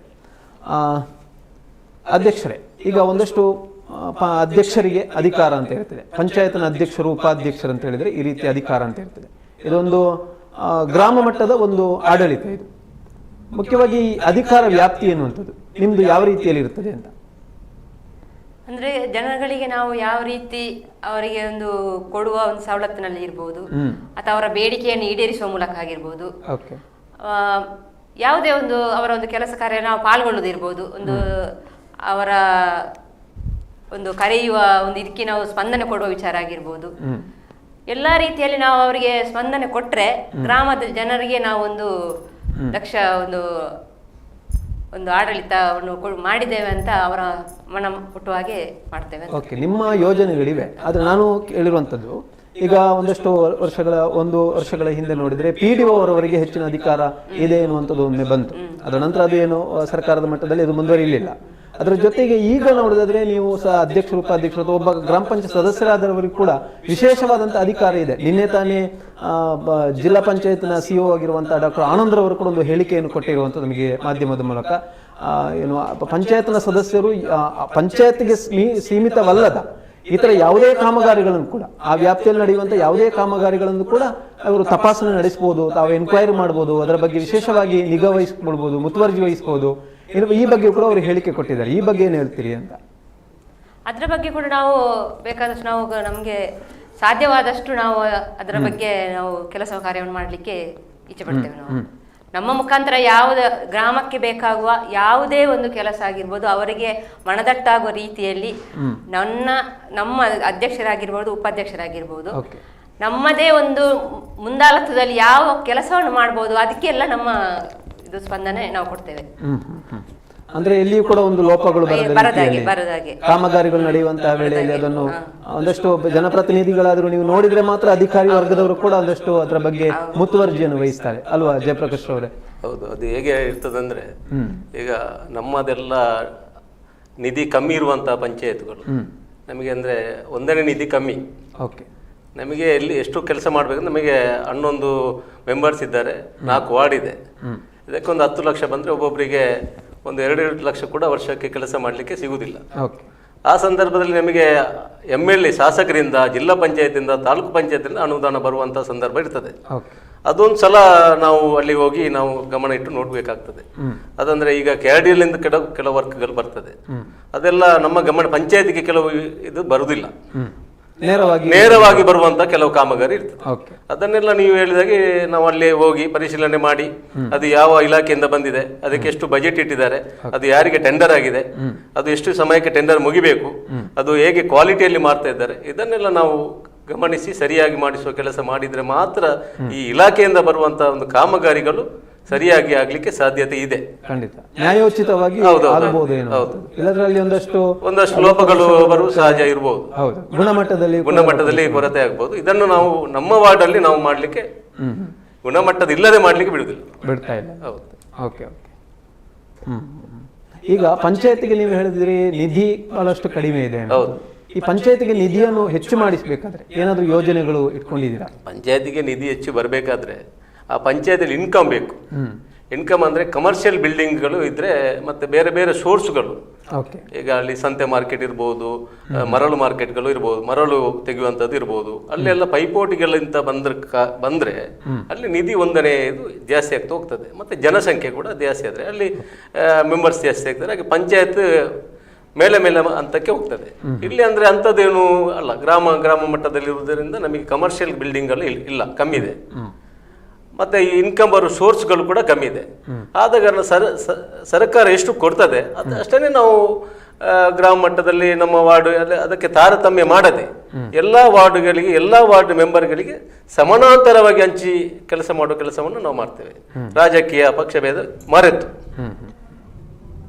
ಇಲ್ಲಿ ಮುಖ್ಯವಾಗಿ ಅದೊಂದು ಇದೆ, ರಾಜಕೀಯವಾಗಿ ಹೌದೌದು, ನಮ್ಮ ಮೆಂಬರ್ಗೆ ಕಮ್ಮಿ, ಅವರ ಮೆಂಬರ್ಗೆ ಜಾಸ್ತಿ, ಅದನ್ನೆಲ್ಲ ಮಾಡ್ಲಿಕ್ಕೆ ಆಗುದಿಲ್ಲ. ಯಾಕಂದ್ರೆ ಇನ್ಕಮ್ ಇಲ್ಲಿ ಕಮ್ಮಿ ಇದೆ, ಒಂದನೇ ಆದಾಯ ಕಮ್ಮಿ ಇದೆ. ಮತ್ತೆ ನಮಗೆ ಕರೆಂಟ್ ಬಿಲ್ ಜಾಸ್ತಿ ಹೋಗ್ತದೆ. ಈ ಕರೆಂಟ್ ಬಿಲ್ ಅನ್ನು ಸರ್ಕಾರ ಏನಾದ್ರು ಕಮ್ಮಿ ಮಾಡುವಂತ ವ್ಯವಸ್ಥೆ ಕೂಡ ಈಗ ಫ್ರೀ ಕೊಟ್ಟಾಗ ಅದನ್ನು ಕೂಡ ಫ್ರೀ ಕೊಟ್ಟರೆ ಸ್ವಲ್ಪ ಪಂಚಾಯತ್ ಮಟ್ಟಕ್ಕೆ ಕೂಡ ಒಂದು ಅನುಕೂಲ ಆದಿತ್ತು. ಓಕೆ. ಈಗ ಹೆಚ್ಚಾಗಿ ಅನುದಾನಗಳು ಯಾವ ವಿಭಾಗಕ್ಕೆ ಬರ್ತವೆ ಅಂದ್ರೆ ಈಗ ಮೂಲಭೂತ ಸೌಕರ್ಯವನ್ನು ಮಾಡುವಲ್ಲಿ ರಸ್ತೆಗಳಾಗಿರ್ಬೋದು, ಒಂದು SC/STಗೆ ಇಡ್ಬೇಕಂತಲೇ ಇದೆ, ಒಂದು 25% SC/STಗೆ ಇಡಬೇಕು. ಮತ್ತೆ ಸ್ವಚ್ಛತೆ ನೈರ್ಮಲ್ಯಕ್ಕೆ ಇಡಬೇಕಂತಲೇ ಇದೆ ಸುತ್ತೂರಲ್ಲಿ. ಮತ್ತೆ ಬಂದಂತ ಹಣವನ್ನು ಹ್ಯಾಂಡಿಕ್ಯಾಪ್ ಅವರಿಗೆ ಒಂದು 5% ಇಡಬೇಕು. ಹಾಗೆ ಕೆಲವೊಂದು ಇದಕ್ಕೆ ನಮಗೆ ಅರ್ಜೆಂಟ್ ಆಗಿ ತುರ್ತಾಗಿ ಅದಕ್ಕೆ ಕೂಡ ಸ್ವಲ್ಪ ಅಮೌಂಟ್ ಅನ್ನು ಇಡಬೇಕಾಗ್ತದೆ. ಇದೆಲ್ಲ ಸುತ್ತೋಲೆ ಪ್ರಕಾರ ಇಡುವಂಥದ್ದು. ಬಾಕಿದ್ದನ್ನು ನಾವೆಲ್ಲ ಜನರಲ್ಗೆ ಇಡಬೇಕು. ರಸ್ತೆ ರಿಪೇರಿ, ಕಣಿ ರಿಪೇರಿ ಇದನ್ನೆಲ್ಲ ಮಾಡುವಂತ ಗ್ರಾಮ ಪಂಚಾಯತ್ ಆಗ್ತದೆ ಹೊರತು ನಾವು ದೊಡ್ಡ ರೋಡ್ ಮಾಡ್ತೇವೆ ಅಂತ ಹೇಳಿ ನಮಗೆ ಆಶ್ವಾಸನೆ ಕೊಡ್ಲಿಕ್ಕೆ ಸಾಧ್ಯ ಇಲ್ಲ. ಅದೆಲ್ಲ ನಾವು ಶಾಸಕರನ್ನು, ಜಿಲ್ಲಾ ಪಂಚಾಯತ್, ತಾಲೂಕು ಪಂಚಾಯತ್ ಅನ್ನೆಲ್ಲ ನಾವು ಇಲ್ಲಿಂದ ಯಾವುದೆಲ್ಲ ಬೇಡಿಕೆ ಇದೆ ಅದನ್ನು ನಿರ್ಣಯ ಮಾಡಿ ಕೆಲಸ ಕಳಿಸಿ ಅದರ ಮುಖಾಂತರ ಮಾಡುವಂತ ಕೆಲಸ ಮಾಡಬಹುದು. ಓಕೆ. ಈ ಸಾರ್ವಜನಿಕರಿಂದ ನಿಮಗೆ ಯಾವ ರೀತಿಯಾದಂತ ಒಂದು ಸ್ಪಂದನೆ ಅಂದ್ರೆ ಈಗ ನೀವು ಈ ರೀತಿ ಆಡಳಿತ ನಡೆಸಬೇಕಾದ್ರೆ ಒಂದಷ್ಟು ಜನರಿಗೆ ಕೂಡ ಮಾಹಿತಿ ಇರಬೇಕಾಗ್ತದೆ. ಇಲ್ಲದ್ರೆ ಪಂಚಾಯತ್ನ ಅಧ್ಯಕ್ಷರು ಉಪಾಧ್ಯಕ್ಷರಾಗಿರ್ಬೋದು, ಪಂಚಾಯತ್ ನಮಗೆ ಕೆಲಸ ಮಾಡಿ ಕೊಡ್ತಾ ಇಲ್ಲ ಎನ್ನುವಂತ ಒಂದು ಮಾತುಗಳು ಕೂಡ ಬರ್ತವೆ. ಈಗ ಜನರಿಗೆ ಈ ಮಾಹಿತಿ ಅಥವಾ ಜನರ ಜೊತೆಗೆ ಇದನ್ನು ಯಾವ ರೀತಿಯಾಗಿ ಹೊಂದಾಣಿಕೆ ಮಾಡಿಕೊಳ್ತೀರಿ ಅಂತ? ಮೊದಲಿಗೆ ನಾವು ಹೇಗೆ ಮಾಡ್ತೇವೆ ಅಂದ್ರೆ ಸಾರ್ವಜನಿಕರ ವಿಶ್ವಾಸ ತೆಕೊಳ್ಳೋ ಕೆಲಸ ಮಾಡಬೇಕು. ಈಗ ನಾವೀಗ ಒಂದು ಸ್ವಚ್ಛತೆ ಅಂತ ಹೇಳಿದಾಗ ಸ್ವಚ್ಛತೆಗೆ ಸಂಬಂಧಪಟ್ಟ ಅಂತ ಇದು ಅಂಗಡಿಗಳ ಮಾಲಕರಿರ್ಬೋದು, ಮತ್ತೆ ಬೇರೆ ಬೇರೆ ದೇವಸ್ಥಾನಗಳದ್ದು, ಶಾಲೆ, ಅಂಗನವಾಡಿ, ಇಲ್ಲೆಲ್ಲ ನಾವು ಅವರನ್ನು ವಿಶ್ವಾಸಕ್ಕೆ ತಗೊಂಡು ಅವೇರ್ನೆಸ್ ಕಾರ್ಯಕ್ರಮ ಮಾಡ್ಬೇಕಂತ ಆಲೋಚನೆ ಮಾಡಿದ್ವಿ. ಇಲ್ಲೆಲ್ಲ ಒಂದು ಸ್ವಚ್ಛತೆ ಬಗ್ಗೆ ಅವರಿಗೆ ಮಾಹಿತಿ ಕೊಟ್ಟು ಅವರು ಸ್ವಚ್ಛತೆಗೆ ಹೇಗೆ ನಮ್ಮ ಜೊತೆ ಕೈ ಜೋಡಿಸಬೇಕು. ಈಗ ನಮ್ಮ ಹತ್ರ ಇರುವುದು ಒಂದೇ, ಪ್ಲಾಸ್ಟಿಕ್ ಅನ್ನು ಡಿವೈಡ್ ಮಾಡುವಂತ ಕೆಲಸ ಮಾತ್ರ ಇರುವುದು, ಹಸಿ ಕಸ, ಒಣ ಕಸ. ಇದಕ್ಕೆ ನಾವು ಅವರಿಗೆ ಒಂದು ಪ್ಲಾಸ್ಟಿಕ್ ಕೊಡೋದು, ನೀವು ಪ್ಲಾಸ್ಟಿಕ್ ಹಾಕ್ಬೇಕು, ಇದಕ್ಕೆ ನೀವು ಒಣ ಕಸವನ್ನೇ ಹಾಕ್ಬೇಕು ಅಂತದೊಂದು ಡಿವೈಡಿಂಗ್ ಮಾಡಿದ್ರೆ ಮತ್ತೆ ನಮ್ಮ ಗಾಡಿ ಬರ್ತದೆ, ನೀವು ಅದನ್ನು ಕೊಡಬೇಕು. ಇದನ್ನೆಲ್ಲ ಎಲ್ಲ ನಮ್ಮ ಪಂಚಾಯತ್ ಮಟ್ಟದಲ್ಲಿ ಇದನ್ನು ಮಾಡಿಕೊಂಡು ಹೋದ್ರೆ ದೊಡ್ಡ ಸಮಸ್ಯೆ ಆಗಿರ್ಲಿಕ್ಕೆಲ್ಲ ಅಂತ ನಾನೊಂದು. ಈಗ ಅದಕ್ಕೆ ತ್ಯಾಜ್ಯ ವಿಲೇವಾರಿ ಘಟಕ ಅಂತ ನೀವೇನಾದ್ರೂ ಮಾಡ್ತಾ ಇದ್ದೀರಾ? ಯಾವ ರೀತಿ? ಈಗ ಆಲ್ರೆಡಿ ಎಲ್ಲ ಪಂಚಾಯತ್ಗಳಲ್ಲಿ, ಹೆಚ್ಚಿನ ಪಂಚಾಯತ್ಗಳಲ್ಲಿ ಆಗಿದೆ. ನಮ್ಮ ಕೋಡಿಮಾಡಿಯಲ್ಲಿ ಸ್ವಲ್ಪ ಜಾಗದ ಸಮಸ್ಯೆ ಇದ್ದ ಕಾರಣ ಕೊನೆಗೆ ಅವರ ಆಡಳಿತದ ಕೊನೆಗೆ ನಮಗೆ ಜಾಗದ ವ್ಯವಸ್ಥೆ ಆಗಿದೆ, ಇನ್ನು ಕಟ್ಟಡದ ವ್ಯವಸ್ಥೆ ಆಗ್ಬೇಕಷ್ಟೇ. ಆದ್ರೆ ಈಗ ಪ್ಲಾಸ್ಟಿಕ್ ಅನ್ನು ಸಂಗ್ರಹ ಮಾಡಿ ವಿಲೇವಾರಿ ಮಾಡಿ ಕೆಲಸ ಮಾಡ್ತಾ ಇದ್ದೇವೆ. ಈಗ ಹಸಿ ಕಸ, ಒಣ ಕಸ ವಿಂಗಡಣೆ ಮಾಡುವಂತದ್ದು ಅದು ತಂತ್ರ ಮಾಡ್ಬೇಕು. ಈಗ ತಗೊಳ್ತಾ ಅಂದ್ರೆ ಜನರು ಇದಕ್ಕೆ ಸ್ಪಂದನೆ ನೀಡ್ತಾ ಇದ್ದಾರೆ. ನೀಡ್ತಾರೆ. ಅಂದ್ರೆ ಜನರ ಒಂದು ಮನೋಭಾವ ಆ ರೀತಿ ಇರ್ತದೆ. ಹೌದೌದು. ಮೊದಲಿನಿಂದಲೇ ಕಸವನ್ನು ಎಸೆಯುವಂತ ರೀತಿಯಲ್ಲಿ ಇರ್ತಾರೆ ಒಬ್ಬೊಬ್ಬರು. ಮತ್ತೆ ಕಸ ನಮ್ದು ಈ ರೋಡಿನ ಬದಿಯಲ್ಲಿದ್ದ ನಮ್ಮ ಹೆಚ್ಚಿನ ಭಾಗ ಈಗ ದಾರಂದು ಕುಕ್ಕುವಿಂದ ನಮಗೆ ಬೇರಿಕೆವರೆಗೆ ರೋಡ್ ಸೈಡಲ್ಲೇ ನಮ್ಮ ಬರುವಂತ ನಮ್ಮ ಪಂಚಾಯತ್ ಮೈನ್ ರೋಡ್ ಅಲ್ಲಿ ಎಸೆಯುವಂತ ಕೆಲಸ ಮಾಡ್ತಾರೆ. ಅಲ್ಲಿ ಹೊರಗಡೆಯಿಂದ ಬರುವವರು ಕೂಡ ಎಸೆದು ಹೋಗ್ತಾರೆ. ಇದು ನಮಗೆ ಬಹಳ ಒಂದು ಸಮಸ್ಯೆ ಆಗಿದೆ. ನಮ್ಮದೊಂದು ಚಿಂತನೆ ಹೇಗೆ ಅಂದ್ರೆ ಜನಗಳನ್ನು ಮನಸ್ಸನ್ನು ಬದಲಾಯಿಸಬೇಕು. ನಾನು ಇದಕ್ಕೆ ಮೊದಲು ಕೂಡ ಒಂದು ಕಾರ್ಯಕ್ರಮ ಮಾಡಿದ್ದೇನೆ. ಒಂದು ಚಂದದ್ದೊಂದು ಹೂವಿನ ಗಿಡ ಇಟ್ಟು ಅಲ್ಲಿ ಇದು ನಮ್ಮ ನಡೆ ಸ್ವಚ್ಛತೆ ಕಡೆ ಇದೆಲ್ಲ ಲೋಗೋವನ್ನು ಹಾಕಿ ಸ್ಲೋಗನ್ಸ್ ಹಾಕಿ ಅದರಲ್ಲಿ ಒಂದು ಹೂವಿನ ಗಿಡ ಎಲ್ಲ ನೆಟ್ಟು ಒಂದು 5-6-10 ಗಿಡ ನಟಿದ್ದೇನೆ. ಸಾರ್ವಜನಿಕರು ಕಿತ್ಕೊಂಡು ಹೋಗಿದ್ದಾರೆ. ಆದ್ರೂ ಈ ಪರಿಸರವನ್ನು ನೋಡುವಾಗ ಈಗ ಒಂದು ಕಟ್ಟು ತರುವವನು ಇಲ್ಲಿ ಹಾಕುದು ಬೇಡ ಮಾರಿ, ಇಲ್ಲಿ ಬಾರಿ ಚಂದ ಉಂಟು ಅಂತ ಒಂದು ಮನಸ್ಸನ್ನೇ ಮನೋಭಾವವನ್ನು ಬದಲಾವಣೆ ಮಾಡಬೇಕು. ಮತ್ತೆ ಎಲ್ಲವನ್ನು ನಾವು ಇಲ್ಲಿ ಅರಕೆ ಹೇಳ್ತೇವೆ, ಅಲ್ಲಿ CC ಕ್ಯಾಮರಾ ಇಟ್ಟಿದ್ದೇವೆ ಅಂತ ಹೇಳಿದ್ರೆ ಇದು ಸ್ವಲ್ಪ ಕಷ್ಟ ಸಾಧ್ಯ. ನಾವು ಆದಷ್ಟು ಜನಗಳ ವ್ಯವಸ್ಥೆಗಳನ್ನು ಮಾಡುವ ಬದಲು ಜನರ ಮನೋಭಾವವನ್ನು ಬದಲಿಸಿದರೆ ಅದು ಪರ್ಮನೆಂಟ್ ಆಗಿ ಸ್ವಲ್ಪ ದೂರ ಆಗ್ತದೆ ಅಂತ ನಾನು ಪ್ರಾಕ್ಟಿಕಲ್ ನೋಡಿದ್ದೇನೆ. ಮತ್ತೆ ಇದನ್ನು ಇನ್ನು ಕಂಟಿನ್ಯೂ ಮಾಡ್ಬೇಕಂತ ಆಲೋಚನೆ ಮಾಡಿದ್ದೇನೆ. ಈ ಒಂದು ವ್ಯವಸ್ಥೆಯನ್ನು 2-3 ಸಾರಿ ಸ್ವಚ್ಛತಾ ಕಾರ್ಯಕ್ರಮ ಸಹ ಮಾಡಿದ್ದೇವೆ ನಾವು. ಈಗ ನಮ್ದು ಅಧ್ಯಕ್ಷ ಉಪಾಧ್ಯಕ್ಷ ಇದಾದ್ಮೇಲೆ ಮಾಡಿದ್ದೇವೆ 3 ಸಾರಿ ಮಾಡಿದ್ದೇವೆ ನಾವು. ಓಕೆ, ಮತ್ತೆ ಮುಂದುವರಿಸೋಣ. ಒಬ್ಬರು ಕರೆಯಲ್ಲಿದ್ದಾರೆ. ಹಲೋ ಹಲೋ ಹಲೋ ಉಪಾಧ್ಯಕ್ಷರಿಗೆ ನಮಸ್ತೆ. ಎಲ್ಲಿಂದ ಮಾತಾಡ್ತಿದ್ದೀರಿ? ಯಾರು ಮಾತಾಡ್ತಿದ್ದೀರಿ? ಇದು ಚಂದ್ರಶೇಖರ್ ಅಂತೇಳಿ ಪುತ್ತೂರಿಂದ ಮಾತಾಡುದು. ಓಕೆ ಓಕೆ, ಪುತ್ತೂರಿನಿಂದ ನಮ್ಮ ಕುಡಿಮಾಡಿ ಗ್ರಾಮ ಪಂಚಾಯತಿ ಉಪಾಧ್ಯಕ್ಷರು ಮಾತಾಡಿದ್ದಾರೆ. ಎಲ್ಲಿ ಸರ್? ಚಂದ್ರಶೇಖರ್ ಅವರೇ. ಸರ್ ನಮಸ್ಕಾರ. ನಮಸ್ಕಾರ. ಶಾಸಕರ ಹುಟ್ಟೂರಿನಿಂದ ಪ್ರಥಮ ಬಾರಿಗೆ ಉಪಾಧ್ಯಕ್ಷರಾಗಿದ್ದೀರಿ. ಸರಿ, ನಿಮಗೆ ವಿಶೇಷವಾಗಿ ಅಭಿನಂದನೆಗಳು. ಧನ್ಯವಾದಗಳು ನಿಮಗೆ ಕೂಡ. ಶಾಸಕರ ಅಭಿವೃದ್ಧಿ ದೃಷ್ಟಿಯಲ್ಲಿ ನಿಮ್ಮ ಕೋಡಿಮಾಡಿ ಗ್ರಾಮ ಪಂಚಾಯಿತಿಯ ಅಭಿವೃದ್ಧಿಯ ಬಗ್ಗೆ ನಿಮ್ಮ ಚಿಂತನೆ ಏನು? ಹುಟ್ಟೂರಿನಲ್ಲಿ ಶಾಸಕರ ಹುಟ್ಟೂರಲ್ಲಿ ಆದ ಕಾರಣ ಸರಿ ನಿಮ್ಮ ಕಾರ್ಯಕ್ರಮ ಮತ್ತೆ ನಿಮ್ಮ ಪಂಚಾಯತಿನ ಒಳಚರಂಡಿ ಮತ್ತೆ ಈ JJM ನೀರಿನ ಬಗ್ಗೆ ಸ್ವಚ್ಛತಾ ಕಾರ್ಯಕ್ರಮ ಮತ್ತೆ ರಸ್ತೆ ಇದರ ಬಗ್ಗೆ ನಿಮ್ಮ ಅನಿಸಿಕೆ ಮತ್ತೆ ಏನು 2.5 ವರ್ಷದಲ್ಲಿ ನಿಮ್ಮ ಕಾರ್ಯಕ್ರಮ ಹೇಗೆ ಏನು ಅಂತೇಳಿ ನಮ್ಗೆ ಒಂದು ತಿಳಿಸುವ ಕೆಲಸ ಮಾಡಬೇಕು ಸರ್. ಖಂಡಿತ. ಅವರು ಈಗ ಒಟ್ಟು ಕಾರ್ಯಕ್ರಮದಲ್ಲಿ ಅದೆಲ್ಲವನ್ನು ಹೇಳ್ತಾ ಇದ್ದಾರೆ. ನಿಮಗೆ ಪ್ರತ್ಯೇಕವಾಗಿ ಒಂದು ವಿಚಾರದ ಬಗ್ಗೆ ಕೇಳಬೇಕು ಅಂತಿದ್ರೆ ಅವ್ರ ಹತ್ರ ಕೇಳಿ ಚಂದ್ರಶೇಖರ್ ಅವರು. ಚಂದ್ರಶೇಖರ್ ಬಗ್ಗೆ ನಿಮಗೆ ಶಾಸಕರ ಪುತ್ತೂರಲ್ಲಿ ಆದ ಕಾರಣ ಹುಟ್ಟೂರಲ್ಲಿ ಒಳ್ಳೆಯ ಕೆಲಸ ಆದ್ರೆ ಪುತ್ತೂರಲ್ಲಿ ಆದ ಹಾಗೆ. ಈಗ ಅವರ ಹುಟ್ಟೂರಲ್ಲಿ ಇರುವಂತ ನಮ್ಮ ಪಂಚಾಯತ್, ಅವರು ನಮ್ಮ ಪಂಚಾಯತ್ನ ಸದಸ್ಯರು ಇದು ಕೂಡ. ಆಗ ನಾವು ಒಂದು ಮಾದರಿ ಪಂಚಾಯತ್ ಮಾಡ್ಬೇಕಂತ ಒಂದು ಆಲೋಚನೆ ಮಾಡಿದ್ದೇವೆ. ಅದೇ ಹುಟ್ಟೂರಲ್ಲಿ ಮಾದರಿ ಪಂಚಾಯತ್ ಆದ್ರೆ ಪುತ್ತೂರಲ್ಲಿ ಆದ ಹಾಗೆ.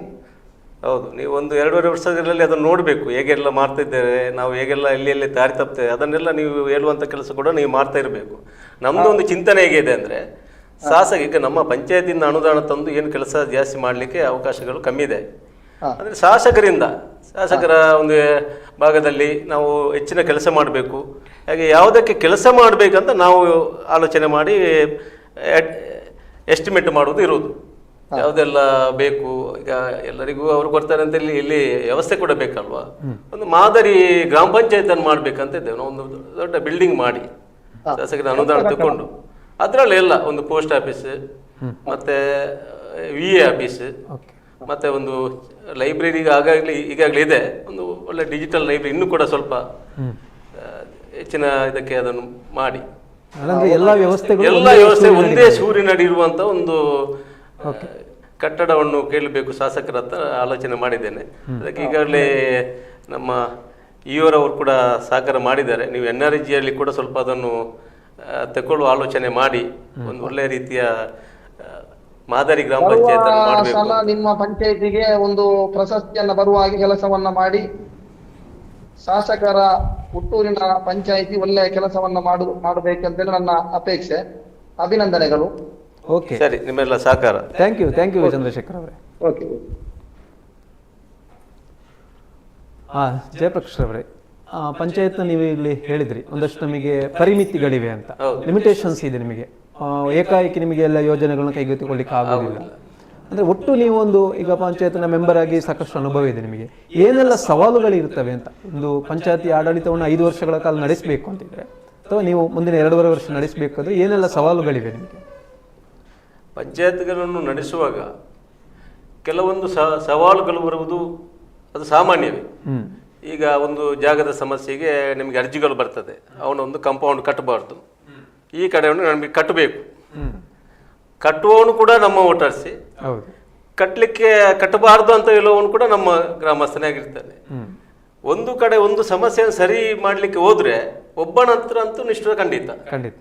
ಆಗ ಅಲ್ಲಿ ಮತ್ತೊಬ್ರು ಬಂದವರಿಗೆ ಸ್ವಲ್ಪ ಬ್ಯಾಕ್ ಆಗಿ ನಿಲ್ಲುವುದು, ಇಂಥದ್ದೆಲ್ಲ ಗ್ರಾಮ ಮಟ್ಟದಲ್ಲೇ ಈಗ ನಾವು ಎಲ್ಲಿ MP ಲೆವೆಲಲ್ಲಿ ಅಲ್ಲಿ ಎಲ್ಲ ನೋಡ್ತೇವೆ, ವಿಧಾನಸಭೆಯಲ್ಲಿ ನೋಡ್ತೇವೆ. ಅದೇ ಗ್ರಾಮ ಮಟ್ಟದಲ್ಲಿ ಕೂಡ ಅದೇ ಆಗ್ತಾ ಇರೋದು, ಅವರಿಗೆ ಅವರು ಬೆಂಬಲ ಕೊಡುವುದು.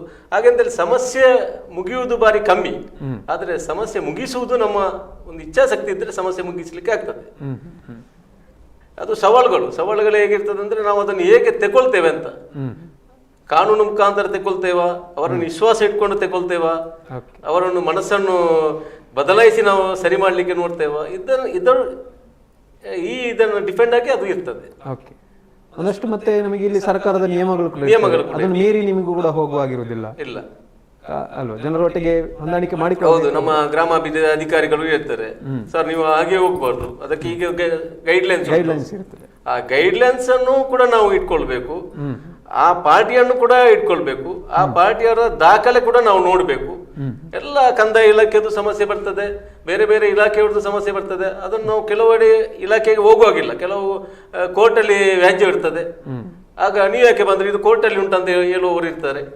ಹಾಗೆಲ್ಲ ನಾವು ಸ್ವಲ್ಪ ಸವಾಲುಗಳಿದ್ದದನ್ನು ನಾವು ಪರಿಹರಿಸುವಂತ ಕೆಲಸ ಮಾಡ್ಬೇಕಾಗುತ್ತೆ. ಅದರ ಜೊತೆಗೆ ಒಂದಷ್ಟು ನಿಮಗೆ ತಾಂತ್ರಿಕವಾದಂತಹ ಸವಾಲುಗಳು ಕೂಡ ಇದೆ ಅಂತ ಹೇಳ್ಬೋದು.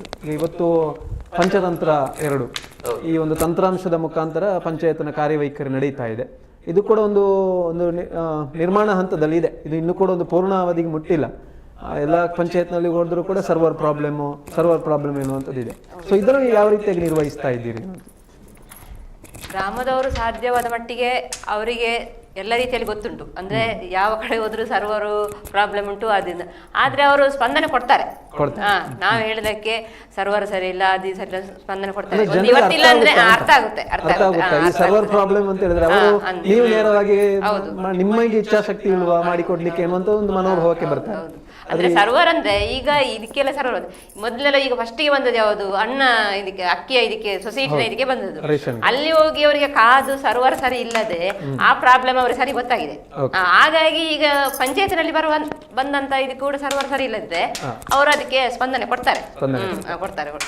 ಎಷ್ಟೋ ಜನ ಹಿಂದೆ ಹೋದದ್ದು ಉಂಟು. ಯಾಕಂದ್ರೆ ಅಕ್ಕಿ ತಗೊಳ್ಳಿಕ್ಕೆ ಬಂದವರು ಸೊಸೈಟಿಗೆ ಎಷ್ಟೋ ಜನ ಹಿಂದೆ ಹೋಗಿ ಮರುದಿವಸ ಬಂದವರು ಉಂಟು, 2-3 ದಿವಸ ಕಾದು ಮತ್ತೆ ಬಂದವರು ಇದ್ದಾರೆ. ಹಾಗಾಗಿ ಈಗ ಪಂಚಾಯತಿಗೆ ಯಾವುದೇ ಒಂದು ಸರ್ವರ್ ಕೊಡ್ಲಿಕ್ಕೆ ಬಂದ್ರೆ ಪ್ರಾಬ್ಲಮ್ ಬಂದ್ರೆ ಅವರ ಅದಕ್ಕೆ ಯಾವುದೇ ಒಂದು ರೀತಿಯ ಇದು ಮಾಡೋದಿಲ್ಲ, ಸ್ಪಂದನೆ ಕೊಡ್ತಾರೆ ನಮಗೆ. ಈ ಬಗ್ಗೆ ನೀವು ಸರ್ಕಾರದ ಏನಾದರೂ ಗಮನ ಹರಿಸುವುದಾದ್ರೆ ಆಡಳಿತ ಮಂಡಳಿ ನಿರ್ಣಯವನ್ನು ಕೈಗೊಳ್ತೀರಾ? ಯಾವ ರೀತಿಯಾಗಿ ಈ ತಂತ್ರ ವ್ಯವಸ್ಥೆಗಳು ಸರಿಯಾಗಬೇಕು ಅನ್ನೋ ನಿಟ್ಟಿನಲ್ಲಿ ಕೊಡ್ತೇವೆ. ಆದ್ರೆ ನಾವು ಕೂಡ ಅದರ ಸಮಸ್ಯೆಯನ್ನು ನಾವು ಕೂಡ ಆರಿಸಿಕೊಳ್ಬೇಕು. ಅಂದ್ರೆ ಎಲ್ಲದನ್ನು ಒಮ್ಮೆಲೆ ಸರಿ ಮಾಡ್ಲಿಕ್ಕೆ ಆಗುದಿಲ್ಲ. ನಾವು ಕೂಡ ಅದಕ್ಕೆ ಒಂದು ಸ್ಪಂದನೆ ಕೊಟ್ರೆ ಮಾತ್ರ ನಮ್ಮ ಒಂದು ಕಾರ್ಯ ಯಾವ್ದಾದ್ರು ಒಂದು ಮುಂದಕ್ಕೆ ಸಾಗು. ಹಾಗಾಗಿ ನಾವು ಕೂಡ ಸ್ಪಂದನೆ ಕೊಡ್ತೇವೆ ಅದಕ್ಕೆ. ಈಗಾಗಲೇ ನಾವು ಇಂಟರ್ನೆಟ್ ಕೂಡ ಸಮಸ್ಯೆ ನಮಗೆ ಒಮ್ಮೆ ಬರ್ತಾ ಇದೆ. ಗ್ರಾಮಾಂತರಗಳಿಂದ ಈ ಫೈಬರ್ ಕಟ್ ಆಗುದು. ಆಗ ನಾವು ಒಂದು ಪ್ರೈವೇಟ್ನವರ ಹತ್ರ ಕೇಳ್ಕೊಂಡಾಗ ಅವರೊಂದು ಉಚಿತವಾಗಿ ಕೂಡ ಇಂಟರ್ನೆಟ್ ಅನ್ನು ನಮ್ಮ ಪಂಚಾಯತಿಗೆ ಮೊನ್ನೆ ಕೊಟ್ಟಿದ್ದಾರೆ. ಆದ್ರಿಂದ ಈಗ ಇಂಟರ್ನೆಟ್ ಇದ್ದು ಸ್ವಲ್ಪ ಸಮಸ್ಯೆ ನಮಗೆ ಇಲ್ಲ. ಯಾಕಂದ್ರೆ BSNL ಉಂಟು, ಆ ಕಡೆ ಪ್ರೈವೇಟ್ ಒಂದು ಕೂಡ ಅವರು ಉಚಿತವಾಗಿ ನಮಗೆ ಕೊಟ್ಟಿದ್ದಾರೆ ನಮ್ಮ ಆಡಳಿತ ಬಂದ ನಂತರ. ಆಗ ಇಂಟರ್ನೆಟ್ ಇದ್ದು ಸಮಸ್ಯೆ ಈಗ ಇರುವುದಿಲ್ಲ. ಸರ್ವರ್ ಆಲ್ಮೋಸ್ಟ್ ಎಲ್ಲ ಕಡೆಯಲ್ಲಿ ಇರುವಂತದ್ದು, ಅದು ಸರ್ಕಾರ ಮಟ್ಟದಲ್ಲೇ ಸರಿಯಾಗಬೇಕಾಗ್ತದೆ. ಈಗ ಅದರ ಜೊತೆಗೆ ನೀವು ಈಗ ಸಿಬ್ಬಂದಿಗಳು ಕೂಡ ಇದಕ್ಕೆ ಪೂರಕವಾಗಿ ಸಿಬ್ಬಂದಿಗಳು ಇರಬೇಕಾಗ್ತದೆ. ಈಗ ನಿಮ್ಮಲ್ಲಿ ಪ್ರಮುಖವಾಗಿ ನೋಡಿದ್ರೆ PDO ಅವರು ನಿಯೋಜನೆಯಲ್ಲಿದ್ದಾರೆ. ಉಪ್ಪಿನಂಗಡಿಯ PDO ಅವರು ನಿಯೋಜನೆಯಲ್ಲಿ ನಿಮ್ಮ ಪಂಚಾಯತಿನಲ್ಲಿ ಒಂದು 3 ದಿವಸಗಳ ಕಾಲ ಮಾತ್ರ ಇದೆ. ಸೊ ಇದು ಯಾವ ರೀತಿಯಾಗಿ ಹೊಂದಾಣಿಕೆ ಮಾಡಿಕೊಳ್ತೀರಿ ಅಂತ? ಅದು ಸ್ವಲ್ಪ ಅದೇ ನಮ್ಗೆ ಈಗ ಫಸ್ಟ್ ಅಲ್ವಾ, ಹಾಗೆ ಸಮಸ್ಯೆ ಉಂಟು ಸ್ವಲ್ಪ. ಅಂದ್ರೆ ನಮ್ಮ ಪಂಚಾಯತಿಗೆ ಅಂತ ಹೇಳಿದ್ರೆ ನಮ್ಮ ಒಂದು ಅಧಿಕಾರಿ ಅವರು ಇದ್ರೆ ನಮ್ಗೆ ಅಷ್ಟೊಂದು ಸಮಸ್ಯೆ ಆಗುದಿಲ್ಲ. ಆದ್ರೆ ಈಗ ಫಸ್ಟ್ ಅಲ್ಲ, ಆದ್ರೆ ಇನ್ನು ಮುಂದಕ್ಕೆ ಸರಿ ಹೋಗ್ಬೋದು ಅಂತ ನಮ್ಮೊಂದು ಅನಿಸಿಕೆ. ಅಂದ್ರೆ PDO ಅವರಿಗೆ 2 ಪಂಚಾಯತ್ಗಳು ನೋಡುವಾಗ ಯಾವುದಕ್ಕೆ ಹೆಚ್ಚು ಒತ್ತು ಕೊಡಬೇಕು? ಈಗ ನೋಡಿದ್ರೆ ಉಪ್ಪಿನಂಗಡಿ ಒಂದು ಪ್ರಮುಖವಾದಂತಹ ಹೆಚ್ಚು ಇದು ಹೊಂದಿರುವಂತಹ ಒಂದು ಪಂಚಾಯತ್ ಆಗಿರೋ ಕಾರಣ ಹೆಚ್ಚು ಒತ್ತಡ ಅಲ್ಲಿ ಇರ್ತಾರ ಅವರಿಗೆ, ಇಲ್ಲಿ ಒಂದಷ್ಟು ಒತ್ತಡ ಕಡಿಮೆ ಆಗ್ತದ, ಅದರ ಬಗ್ಗೆ ಏನುವಂಥದ್ದು? PDOನವರು ಫುಲ್ ಟೈಮ್ ಕೆಲಸ ಮಾಡಲಿ, 3 ದಿವಸ ಕೆಲಸ ಮಾಡಲಿ, ಇಚ್ಛಾಸಕ್ತಿಯಿಂದ ಕೆಲಸ ಮಾಡುವವರಿದ್ರೆ ಈ ವ್ಯವಸ್ಥೆ ಸರಿಯಾಗ್ತದೆ. ಈಗ ಅವರಿಗೆ ಉಪ್ಪಿನಂಗಡಿಯಲ್ಲಿ ಇದ್ರೆ ಸ್ವಲ್ಪ ಇಲ್ಲಿ 3 ದಿವಸ, ಆ 3 ದಿವಸ ಇದ್ದದನ್ನು ಸರಿಯಾಗಿ ಮಾಡಿದ್ರೆ ಪಂಚಾಯತ್ ಅನ್ನು ನಡೆಸ್ಕೊಂಡು ಹೋಗ್ಲಿ ಏನು ಕಷ್ಟ ಇಲ್ಲ, ಮಾಡ್ಬೋದು. ಇದ್ದವರು 3-6 ದಿವಸ ಬಂದು ಕೆಲಸ ಮಾಡದಿದ್ರೆ, ಅದಕ್ಕಿಂತ 3 ದಿವಸ ಬಂದವರು ಕೆಲಸ ಮಾಡುವವರು ಇದ್ರೆ ಅದು ಸರಿಯಾಗಿ ಹೋಗ್ಬೋದು ನನ್ನ ಆಲೋಚನೆ. ಕಾರ್ಯದರ್ಶಿಯವರು ಕೂಡ ತೊಂದರೆ ಇಲ್ಲ, ನಮ್ಮ ಸಿಬ್ಬಂದಿಗಳು ಒಳ್ಳೆ ರೀತಿಯಲ್ಲಿ ಕೆಲಸ ಮಾಡ್ತಾರೆ. ನಾವು ಅಲ್ಲಿ ವ್ಯವಸ್ಥೆ ಹೇಗೆ ಹೋಗ್ತದ ಅದು ಕಾರ್ಯಾಂಗದಾಗಿ ಹೋಗ್ತಾ ಇದೆ. ಅದರಲ್ಲಿ ನಮಗೇನು ಸಿಬ್ಬಂದಿಗಳಿಂದ ಏನು ನಮಗೆ ತೊಂದರೆ ಇಲ್ಲ, ಅವರ ಕೆಲಸವನ್ನು ನಿಯತ್ತಾಗಿ ಮಾಡ್ತಿದ್ದಾರೆ. ಅದೆಲ್ಲ ಪಂಚಾಯತಿಗೆ ಒಂದು ಅಸೆಟ್ ಅಂತ ಹೇಳ್ಬೋದು. ಹೌದು, ಅವರು ಸರಿಯಾಗಿ ಕಾರ್ಯನಿರ್ವಹಿಸಿದ್ರೆ ಮಾತ್ರ ಅದು ನಡೆಯುತ್ತೆ. ನೀವು ಬರ್ತೀರಿ, ಆಡಳಿತ ಅದರ ಬಗ್ಗೆ ನೋಡಿಕೊಳ್ತೀರಿ, ಆದ್ರೆ ಜನರ ಜೊತೆಗೆ ಸಂಪರ್ಕ ಇರುವವರು ಅಲ್ಲಿ ಅಧಿಕಾರಿ ವರ್ಗ, ಹಾಗಾಗಿ ಅವರು ಚೆನ್ನಾಗಿ ನೋಡಿಕೊಳ್ಬೇಕು, ವ್ಯವಸ್ಥಿತವಾಗಿ ನಡೆಯುತ್ತೆ, ಸರಿಯಾದ ಸಮಯಕ್ಕೆ ಬರ್ತಾರೆ. ಓಕೆ, ಒಂದಷ್ಟು ಮಾತುಕತೆ ಮುಂದುವರಿಸೋಣ. ಅದಕ್ಕೂ ಮೊದಲು ಒಂದು ಕಾರ್ಯಕ್ರಮದಲ್ಲಿ ಒಂದು ಸಣ್ಣ ವಿರಾಮ.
ಮಾತುಕತೆ ಪಂಚಾಯತ್ ಸಾರಥಿಗಳ ಜೊತೆ ವಿಶೇಷ ಸರಣಿ ಕಾರ್ಯಕ್ರಮಕ್ಕೆ ಮತ್ತೆ ಸ್ವಾಗತ.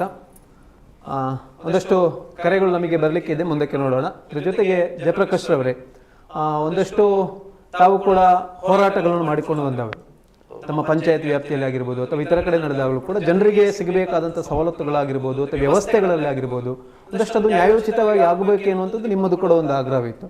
ಪ್ರಮುಖವಾಗಿ ನೋಡಿದ್ರೆ ನಿಮ್ಮಲ್ಲಿ ಒಂದು ಹಕ್ಕುಪತ್ರ ನಿವೇಶನದ್ದು ಹಕ್ಕುಪತ್ರ ಸಿಕ್ಕಿ ಅದು ನಿವೇಶನಕ್ಕೆ ಅದೊಂದಷ್ಟು 7 ವರ್ಷಗಳ ಕಾಲ ಒಂದಷ್ಟು ಅದು ಸಮಸ್ಯೆಯಲ್ಲಿ ಇತ್ತು ಎನ್ನುವುದರ ಬಗ್ಗೆ, ಇದರ ಬಗ್ಗೆ ಕೂಡ ತಾವುಗಳು ಕೂಡ ಹೋರಾಟ ನಡೆಸಿಕೊಂಡು ಒಂದು ಹಂತಕ್ಕೆ ಅದು ತಲುಪಿದೆ ಶಾಸಕರ ಸಮ್ಮುಖದಲ್ಲಿ. ಅದರ ಬಗ್ಗೆ ಒಂದಷ್ಟು ಹೇಳಿ. ನಾವು 2014-15ರಲ್ಲಿ ನಾನು ಮೆಂಬರ್ ಆಗಿದ್ದೆ. ಆಗ ಪಂಚಾಯತ್ ಕೂಡ ನಮ್ಮ ಆಡಳಿತದಲ್ಲಿ ಇತ್ತು. ಅದರ ಕೊನೆಗೆ ಆಡಳಿತ ಮುಗಿಯುವ ಕೊನೆಗೆ ನಾವೊಂದು 29 ಮಂದಿಗೆ, ಪುಷ್ಪಲತಾರವರು ಅಧ್ಯಕ್ಷರಾಗಿದ್ದರು, ಮುರಳೀಧರ ಅವರು ಭಾಳ ಅದಕ್ಕೆ ಸ್ವಲ್ಪ ಪ್ರಯತ್ನವನ್ನು ಕೂಡ ಮಾಡಿದ್ರು ಕೊಡಬೇಕಂತ. ಆ ಸಂದರ್ಭದಲ್ಲಿ 29 ಜನಕ್ಕೆ ಹಕ್ಕುಪತ್ರವನ್ನು ಕೊಟ್ಟೆವು. ಆಗ ಅಲ್ಲಿ ನೆಕ್ಸ್ಟ್ ನಮ್ಮ ಪಂಚಾಯತ್ ಬದಲಾವಣೆ ಆಯಿತು. ಬದಲಾವಣೆ ಆಗುವಾಗ ಸ್ವಲ್ಪ ಏನಾಯ್ತು ಅಂದರೆ ಅದು ಮತ್ತೊಂದು ಪಕ್ಷದವರು ಆಡಳಿತ ಬಂತು. ನಾವು ಕೊಟ್ಟದ್ದು ಸ್ವಲ್ಪ ವ್ಯತ್ಯಾಸ ಆಗಿದೆ, ಹಾಗೆ ಸ್ವಲ್ಪ ಹೇಳ್ತಾ ಇದ್ರು. ಮತ್ತೆ ಸ್ವಲ್ಪ ಮರಗಳಿತ್ತು, ಮರಗಳಂದರೆ ಅಕೇಸಿಯ ಮರ, ಚಿಕ್ಕ ಚಿಕ್ಕ ಗಿಡಗಳಿತ್ತು. ಇದನ್ನು ನಾಳೆ ಅಂತ 5 ವರ್ಷವಾಗಿ ಗಿಡ ದೊಡ್ಡದಾಯಿತು. ಮತ್ತು ಫಾರೆಸ್ಟ್ಗೆ ಅವರು ಬರೆದ್ರು. ಫಾರೆಸ್ಟ್ಗೆ ಬರುವಾಗ ಫಾರೆಸ್ಟ್ ಅವರು ಒಂದು 2 ಲಕ್ಷ ರೂಪಾಯಿ ನೀವು ಕಟ್ಟಬೇಕಂತ ಹೇಳಿದರು. ಆ್ಯಕ್ಚುಲಿ ಅಲ್ಲಿ ಒಂದು 4 ಗಿಡ ಮರ ಇತ್ತು. ಈ 2.5 ಲಕ್ಷ ರೂಪಾಯಿ ಕಟ್ಟಲಿಕ್ಕೆ ಪಂಚಾಯತಲ್ಲಿ ಹೊರೆ ಆಗಿದೆ, ಇಚ್ಛಾಶಕ್ತಿಯ ಕೊರತೆ ಕೂಡ ಆಗಿದೆ. ಆದ್ದರಿಂದ ಅದು ಕೂಡ ನಾವು ಅದಕ್ಕೆ ಎಲ್ಲ ಹೋರಾಟಗಳನ್ನು ಮಾಡೋದು, ಗ್ರಾಮ ಪಂಚಾಯತ್ ಬೈಠಕ್ ಮಾಡೋದು, ಇದನ್ನೆಲ್ಲ ನಿರಂತರವಾಗಿ. ಯಾಕೆಂದರೆ ಕೆಲವು ಬಡವರಿಗೆ ಕೊಟ್ಟಿದೆ, ಕೆಲವರಲ್ಲಿ ಅದರಲ್ಲಿ ಮತ್ತೆ 94C ಅವರವರ ಜಾಗವನ್ನು ಮಾಡಿಕೊಂಡು ಇದ್ದವರು ಕೂಡ ಈಗ ಇದ್ದಾರೆ. ಆದರೂ ಕೂಡ ಇಲ್ಲದವರು ಈಗ ಸಹ ಇದ್ದಾರೆ. ಒಂದು ಪಾರ್ಟಿ ಹೇಗಿತ್ತು ಅಂದರೆ, ಅವರು ಅಲ್ಲಿ ನದಿ ಹತ್ರ ಇದ್ದರು, ಮನೆ ಇಲ್ಲದೆ ಅವರ ಮನೆ ಬಿದ್ದು ಅವರೊಂದು ನದಿಯ ಒಂದು ಸಂಕದ ಕೆಳಗಡೆ ವಾಸ್ತವಾಗಿದ್ದರು. ಅವರನ್ನು ನಾನೇ ಮತ್ತೆ ಕರ್ಕೊಂಡು ಬಂದು ನಾವೆಲ್ಲ ಅಲ್ಲಿ ಅವರು ಕೆಲವರ ಸೇರಿಕೊಂಡು ಅವರಿಗೊಂದು ಮನೆ ಮಾಡಿಕೊಡುವ ಕೆಲಸ ಅದೇ ಜಾಗದಲ್ಲಿ ನಾವು ಚಾಲೆಂಜ್ ಆಗಿ ಮಾಡಿದ್ದೇವೆ. ಬಾಕಿಯವರು ಕೂಡ ಕೆಲವರಿಗೆ ಕೂತ್ಕೊಳ್ಳಿಕ್ಕೆ ಮನಸ್ಸುಂಟು, ಕೂತ್ಕೊಳ್ಳಿಕ್ಕೆ ಧೈರ್ಯ ಇಲ್ಲ. ಅಂಥ ಪರಿಸ್ಥಿತಿ ಇದ್ದ ಕಾರಣ ಸ್ವಲ್ಪ ನಮಗೆ ಕೂಡ ಹೇಗೆ ಮಾಡಿಕೊಡುವುದು, ಅಲ್ಲಿ ಕೂತ್ಕೊಂಡಾಗೆ ಅವರಿಗೆ ಸರಿಯಾದ ವ್ಯವಸ್ಥೆ ಆಗಬೇಕು, ಕರೆಂಟಿನ ವ್ಯವಸ್ಥೆ ಆಗಬೇಕು, ದಾರಿಯ ವ್ಯವಸ್ಥೆ ಆಗಬೇಕು. ಖಾಲಿ ಹಕ್ಕುಪತ್ರ ಕೊಟ್ಟರೆ ಸಾಕಾಗುವುದಿಲ್ಲ. ಮತ್ತು ಈ ಮರಗಳನ್ನು ಕಡಿಬೇಕು, ಮತ್ತು ಅಲ್ಲಿ ಒಂದು ಕರೆಂಟಿನ ಲೈನ್ ಇತ್ತು, ಅದನ್ನು ಶಿಫ್ಟ್ ಮಾಡಬೇಕು. ಇದೆಲ್ಲ ಸವಾಲುಗಳು ನಮಗೆ ಎದುರು ಬಂತು. ಒಂದೊಂದು ಇದು ಮಾಡ್ತಾ ಬರುವಾಗ ಈ ಮರಗಳು ಆಗ್ತಾ ಹೋಯ್ತು. ಮತ್ತು ಇದೀಗ ಅದಕ್ಕೆ ನಾವು ಎಲ್ಲ ಮಾತಾಡಿಕೊಂಡು, ಶಾಸಕರು ಕೂಡ ಮಾತಾಡಿದರು, ಅದನ್ನು ಮರವನ್ನು ತೆರವು ಮಾಡೋ ಕೆಲಸಕ್ಕೆ ನಾವು ಸಂಪೂರ್ಣ ಕೊನೆ ಹಂತದಲ್ಲಿದ್ದೇವೆ.